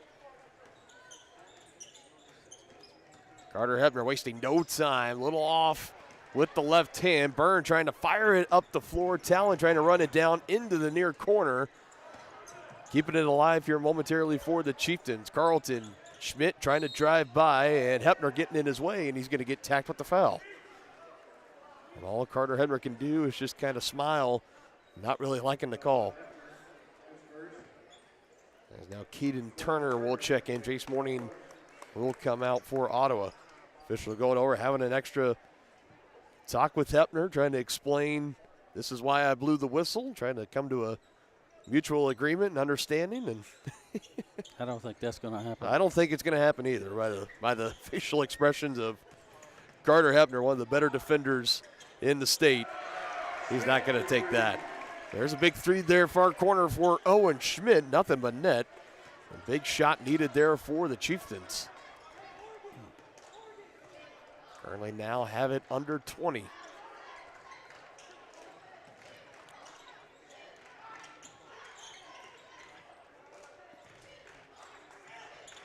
McGrath looking over to that right side. Back to McCullough. He's going to drive in on Langford. Carlton trying to poke it away. And this time McGrath's turn to eat underneath. Missed the first chance and gets the rebound. And another nice feed. It's either McGrath, McCullough, or McCullough to Grath. I feel like one of the two.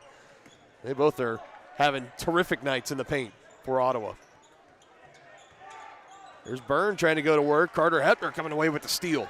Coming back the other way with it. Goes to his right side to McCullough. Kicks it out. Extra pass near corner. Caleb Hebner, and it is McGrath that will finish it on the feed from McCullough once again. Too easy. This one is going to go off the knee of Lachlan, and Chieftains turn it over. Good job. That was McCullough that got in, knocked that one loose. And a pair of substitutions here for Coach Simmons, just trying to find any combination as he is finding out what all the other teams that Ottawa has faced this year have been finding out is they are a hard team to stop and to slow down. And they started the year a 9-point road win, their smallest margin of victory this season. And then they would go on, they would handle their business against Lewisburg, dominate at Chanute. And this one again goes out of play, Cyclone basketball, and then last time out in December before the break, they had a 10-point win, or it was a double-digit win against Paola, who the Chieftains will be seeing here coming up on Tuesday inside Chieftain Arena. And on their way right now, currently up with a 23-point lead, looking to build on it. Just under 4 to go here in the third, and still a whole fourth quarter to go. Loose ball, McCullough still controls, hands to McGrath, dicing into the lane, and he is fouled. And a chance to earn the points at the free throw line.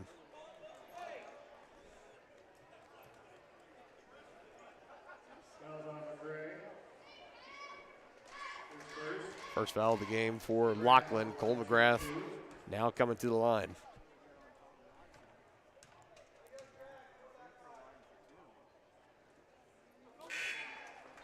Haven't seen a big of abundance of free throws in this game as we did in the first game of the girls matchup. In case you're just now joining us, Chieftains getting away with a 3-point victory, ending the undefeated start to the year for Ottawa, dropping them down to 4-1. Tonganoxie, the Lady Chieftains now 4-2. Off to the best start that the program has seen in 12 years.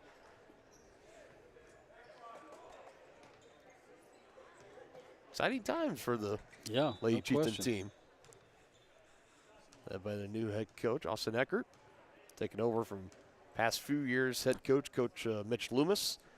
And the thing that I still love about Coach Loomis is that even though he's not the head coach, again, he's fostered a lot of Shanik, Mazlak, and these players stuff, and he's still at every single game. Always sitting courtside, always supporting, and one of their biggest fans in the entire gym. He loves seeing that team succeed more than anybody.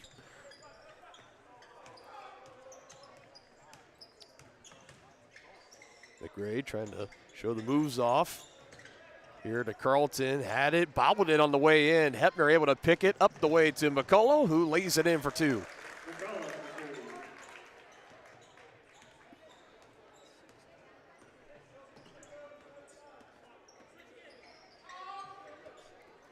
43-17, Cyclones in firm control. Nearing 3 minutes to go here in the third. Another one deflected. Up the floor we go. Extra pass. Carter Hepner able to finish that one off. And a timeout is going to be taken here by Tonganoxie. 45-17, Ottawa in firm control here as we will step aside on Tongi Sports Live. Hi, I'm Dr. Aaron Stoes with Paola Vet Clinic. We'd like to thank you for trusting us with the care of your pets and large animals. At Paola Vet Clinic, we're proud to be your hometown veterinarians who know and care about your family. We provide cutting-edge diagnostic services, digital radiology, ultrasound, and in-house same-day blood work, chiropractic, and reproductive services. Come in and see us at our new location here in Paola in the Industrial Park with indoor cattle and equine facilities complete with a hydraulic tip chute. With a team of 11 veterinarians, our commitment to this community makes Paola Vet Clinic the vets you can trust.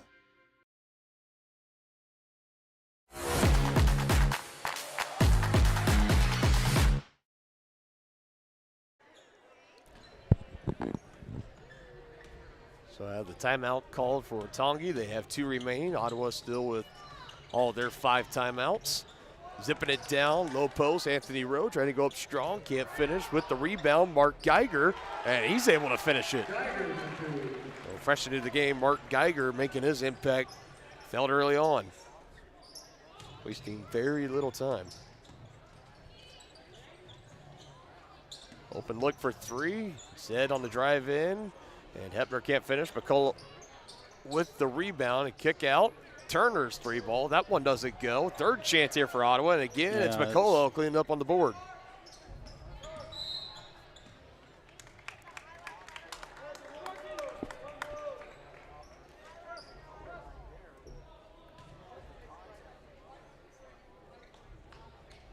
I mentioned it's been hard to slow McCullough down on the offensive end and making his presence on the defensive end as well, eating up on the boards as he and Carter Hepner will get checked out here for the Cyclones. I imagine this game keeps going the way it is. The starters will not be in this game for very much longer. Head coach Cliff McCullough is probably going to be playing it safe, as he probably should. I always like to say, you never want to have a Booby Miles incident, having somebody out there that you really don't need in a game that's already put away and have a worst case scenario happening. For a team like the Cyclones that look like they have a very bright future ahead of them in the coming months. There's a team that is going to be coming across as one as you do not want to see coming up on your schedule. Although the one, well, we're going to be here on Tuesday. Ottawa will be back at home, and they're going to be taking on Baldwin, so that will mean it could be that could be potentially a championship game, a state championship game. That's not a Frontier League championship, a state championship game.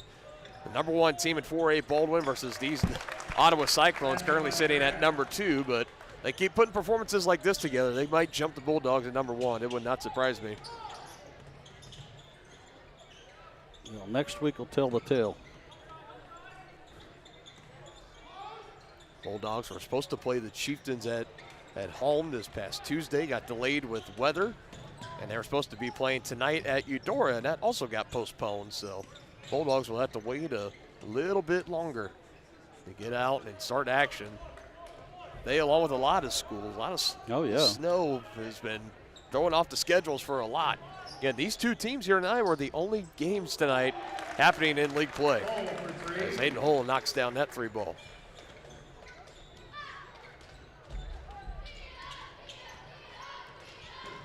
That's a 31-point lead now.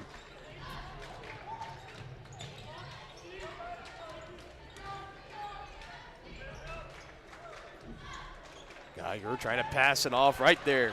Jace Morning, as Jason Byrne, he hit the deck pretty hard. He's getting helped up. He's okay. And Turner for Ottawa tried to come and help him up, and Byrne shoving the hand away. Don't really like seeing that. I know it's a frustrating game. I get that, but yeah. We move on. Time stop, 35.7 seconds, 52-19. Ottawa in control here at Tongi. Make the landscape of your dreams a reality with a stop at Oak Creek Nursery and Landscape. Just 15 minutes outside of Tonganoxie, come explore their full nursery of plants, trees, shrubs, annuals, and perennials. Learn from their certified specialists about proper seeding, watering, planting, lawn treatment, and so much more. Visit their website to enroll in classes, preview upcoming events, and request an estimate for your next project. Or give them a call at 913-351-5296. Oak Creek Nursery and Landscape, your one-stop shop for outdoor living.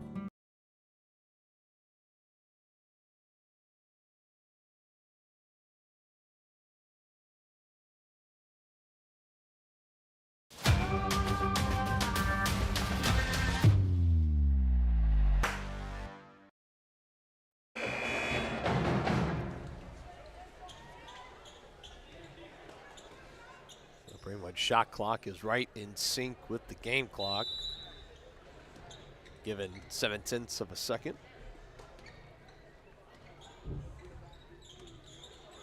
Byrne bringing it across, goes over to the left side to Schmidt. Chieftains trying to break 20 points here before we head to the fourth quarter. Tough night for the Chieftains shooting. Out inside, those are the looks you're wanting, and Talon Langford able to finish it there. Nicely done. One of the better looking possessions on the night so far for Tongi. Final shot. Morning gives it off. McGrath uses the big body, coming up a little bit short. Talon collects the board. And 3 quarters down, 1 more to go here in Chieftain Arena. It is a dominant outing by the number 2 team in 4A. Ottawa 52, Tonganoxie 21. 8 more minutes to go here on a Friday night on Tonganoxie Sports Live when we return. Does your roof have possible storm damage? Looking to get solar panels? Or is it just simply time to get it inspected? That's where Balmer Roofing and Solar come into play. Balmer Roofing has a combined 40 years of experience with JAF Master Elite and Emerald Pro contractors. The Balmer family and their team are ready to give your house a brand new roof or solar panels at an affordable cost with a 50-year warranty. Life has mishaps and they want nothing but your customer satisfaction. Let them prove why so many of your neighbors choose Balmer for their roofing projects. To schedule a free inspection, call 913-845-5252 or visit them online at balmerroofing.com. Ridge Med Spa in Tonganoxie is more than a destination. It's an experience designed to redefine radiance and inspire success. Dr. Mark Peterson and Laura Snow facilitate and encourage both providers and clients to live life to the fullest by investing in themselves. Their new space offers services for medical weight loss, IV nutrition, laser hair removal, laser skin rejuvenation, hydrofacials, and Botox. Visit ridgemedspa.com to book your appointment today in Tonganoxie. Illuminate your beauty. Fourth and final quarter here. Wrapping up our doubleheader, Tonganoxie and Ottawa. Cyclones with the lead, 32 points, 52-20. They go down low to McGrath, and he goes into Carlton. We'll see what the call is going to be here, and they will call a travel for all things. Can we roll along here? McRae bringing it across the floor for Tongi. Almost telegraphed again by Caleb Hepner. Byrne on the drive in. Talon hits the deck. And Byrne's able to hit it off the backboard, bank it in. A little funky sequence happening there.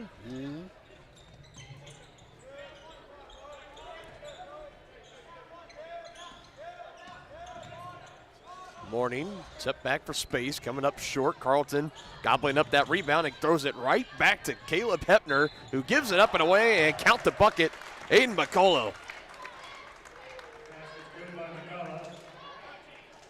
And for Carlton, that's just about as frustrating as a sequence as you can have in about a 5-second span. Yep.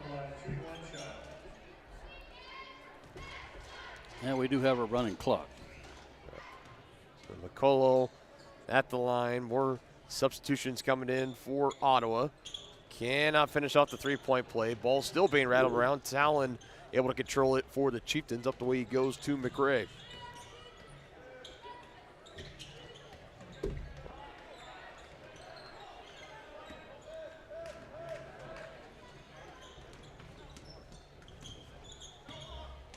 Morning peeling it back out in the hands of Hepner.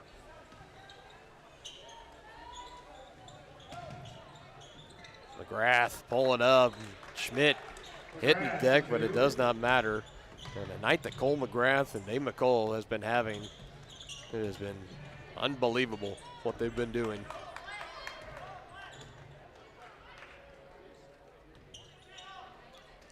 Yeah, they pretty much dominated all night.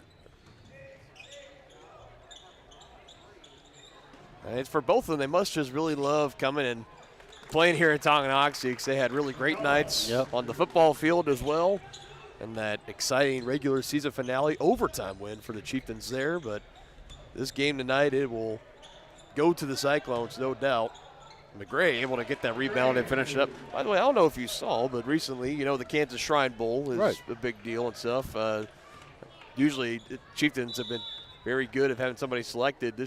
For this year, it is Todd Brown. So I saw that, a shout out to Todd Brown and congratulations being selected to participate in the 52nd annual well-deserved. Shrine Bowl. Todd had a whale of a year. Yeah.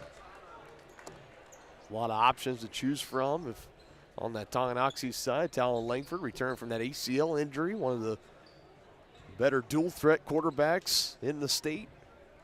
But Todd Brown definitely a top receiving threat, and sure the quarterbacks of Team East are going to love having him on lining up out wide and just having him go long and hucking it down the field.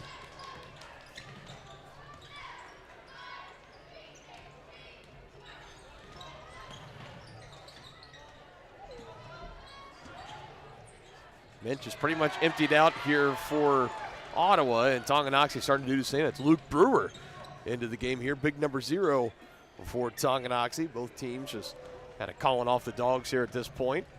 And Tongi will look to go into this weekend, get some rest, and they'll be right back at it. 3-game spread coming up next week. It starts on Monday at Pleasant Ridge and back here on Tuesday night against Paola, and then on the road Thursday at Spring Hill, taking on the Broncos for the second time in about less than a month.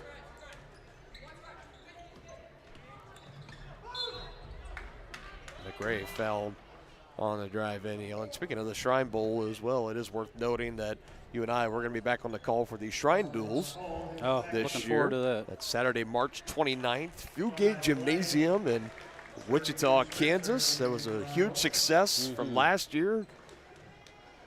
I imagine somebody from Tonganoxie has a pretty good chance of being represented there. It could be anybody boys from and girls. Yeah, boys and girls. It could be Stella Bradley. It could have, be.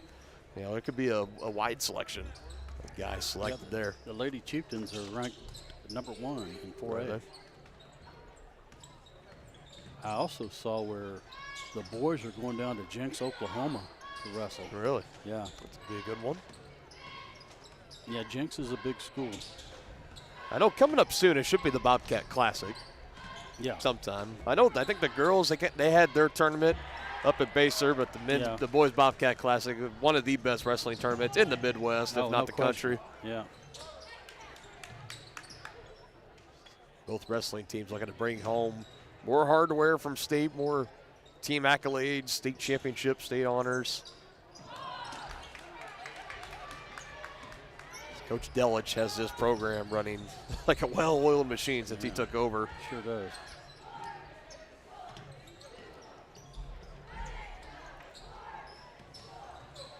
Geiger trying to find McRae, a little bit out of his reach.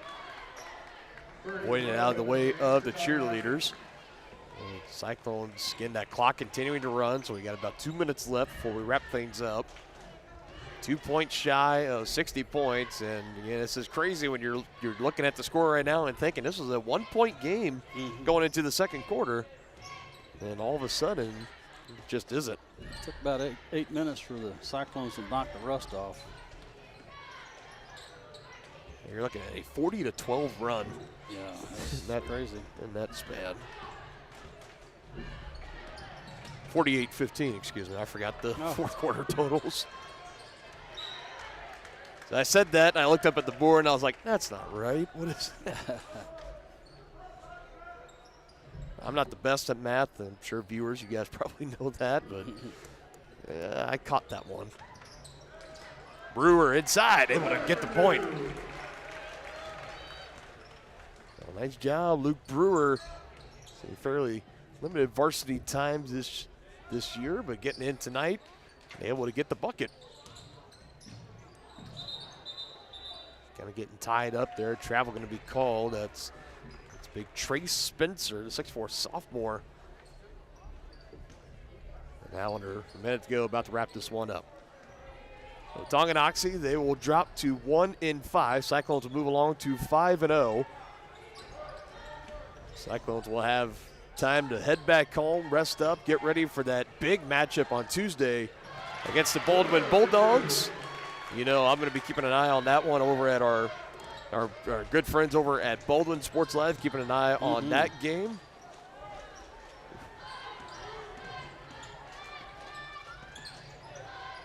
Now Ryan Hilmer is going to be on the call there. Happy for him.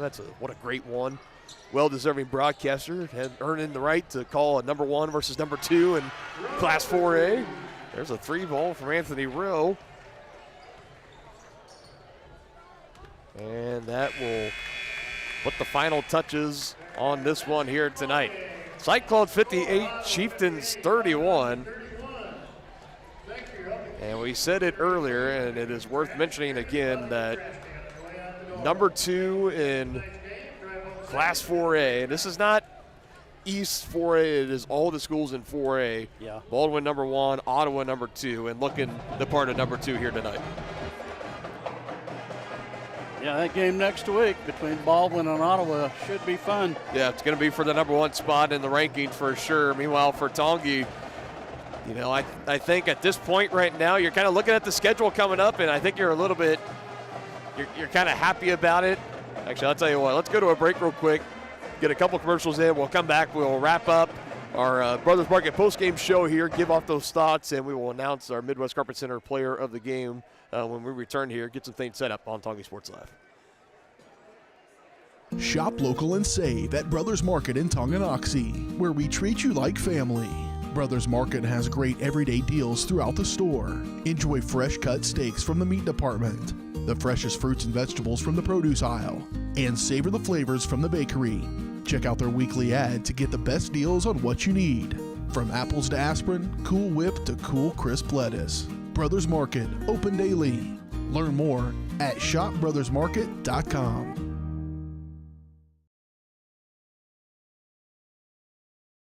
At Kansas Insurance, we know one size doesn't fit all. In fact, our whole mindset is based on customized policies for you and your families. We're local, and we do what we do because we care about you. Think of us as brokers for your insurance needs. Working with Kansas Insurance gets you the award-winning service and attention to detail that only an independent agency can provide. All across Kansas, we're here to help you manage and plan for all types of risk. Contact a local agent today. Kansas Insurance. Local, independent, serving you.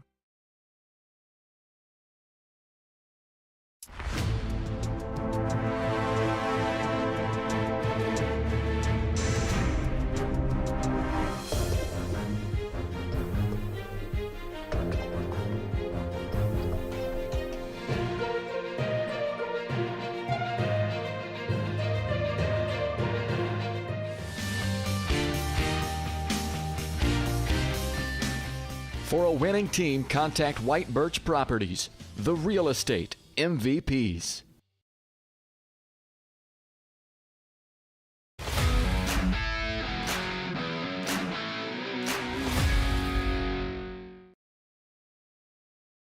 All right, wrapping this one up here tonight. Ottawa getting the win 58-31 over Tonganoxie. Chieftains split the doubleheader tonight with the Cyclones. Tonganoxie girls team getting the win 46-49. In game 1 of our doubleheader, and a very exciting game came all the way down to the final shot, the final horn, and they moved to 4-2. Boys team now 1-5. It's now time for our Midwest Carpet Center player of the game. They have all your carpet and flooring needs with professional quality and great prices. Family owned and operated. Stop by and see them today in downtown Tonganoxie or visit their website, MidwestCarpetCenter.com, to learn more. Not too often where you have the opposing team just sweeping the Midwest Carpet Center player of the game honors, but really in a game like this, I know we're the Tongi guys. We try to put a spin on everything, but for something like this, it is really hard not to give it to one of those Ottawa guys. And it was tough between Cole McGrath and Aiden McCullough, but I'm giving it to McCullough tonight. simply for his performance. Leading scorer in the game, 22 points, and dominating on the boards. Even had to knock some balls away, created a couple of turnovers, and they could not have an answer for him tonight. No matter where he was, what he was doing, he was purely unstoppable, and that looked like a player of the game performance to me. Yeah, I would have to agree with you, partner. And, it was just a tough night for Tongi running into a buzzsaw like, the number 2 ranked Cyclones. So it'll be a good learning experience, and then it's moving on next week. That's it. So, again, not a whole lot of time to sit on this. And the thought that I had before the commercial break was I think if you're Tongi, you're looking at this right now. You've lost 3 games in a row. You're sitting at 1-5. That you're coming up against Pleasant Ridge, who in that matchup, I think you should be favored in that one. That should be a winnable game. You're hosting Paola. That could be a competitive game, but still, I like that. You should like your chances. And you're getting another crack at Spring Hill, which, listen, let's remember when they squared off for the first time, Tongi came out and played very well in the first half and went ice cold in the second half. And, that was a game where they were up 2+ scores at halftime, and then just completely kind of like what the second quarter was in this one, just kind of got blanked in the third quarter and were left stunned, and then eventually the Broncos were able to pull away. So, if they can go into next week, handle your business against Pleasant Ridge, and you handle your business at home against Paola. Even taking 2 of the 3, I think, would be big. Yeah. I think it's not out of the realm of possibility that they go 3 wins next week, and that's huge to bring them back. Potentially they'd be 4-5 then, but, all possibly this is all looking forward. But this is important for the Chieftains to get this loss behind them and try to put the right foot forward moving forward in the rest of this 2025 season. Yeah, they need to try and build some confidence going into the Tongi Invitational, too. Yeah, they'll be coming up here in about 2 weeks or so from now. So that's going to do it for us tonight here on Tonganoxie Sports Live. Thank you all for watching along with us. Thank you to all of our tremendous sponsors for supporting and helping us bring this exceptional coverage to all the members of the community, the student athletes, the school, and the families of Tonganoxie as well. Partner, any final thoughts before we sign off? No, you got to hold your head up if you're a Tongi fan. The girls had an outstanding game and a huge win tonight, and the boys were just up against a real buzzsaw. So put this one behind us and move on. Really, really tough, but that's exactly what we hope they will do. We will see them again coming up on Monday up at Pleasant Ridge. Hope you join us up in Easton, Kansas. Game will start at 6 o'clock, followed by boys varsity starting at around 7:30. Alongside Dennis Drennan, I'm Dylan Funk signing off and saying good night and happy weekend, everybody, from Chieftain Arena. We'll see you next time here on your home of the Chieftains, Tonganoxie Sports Live.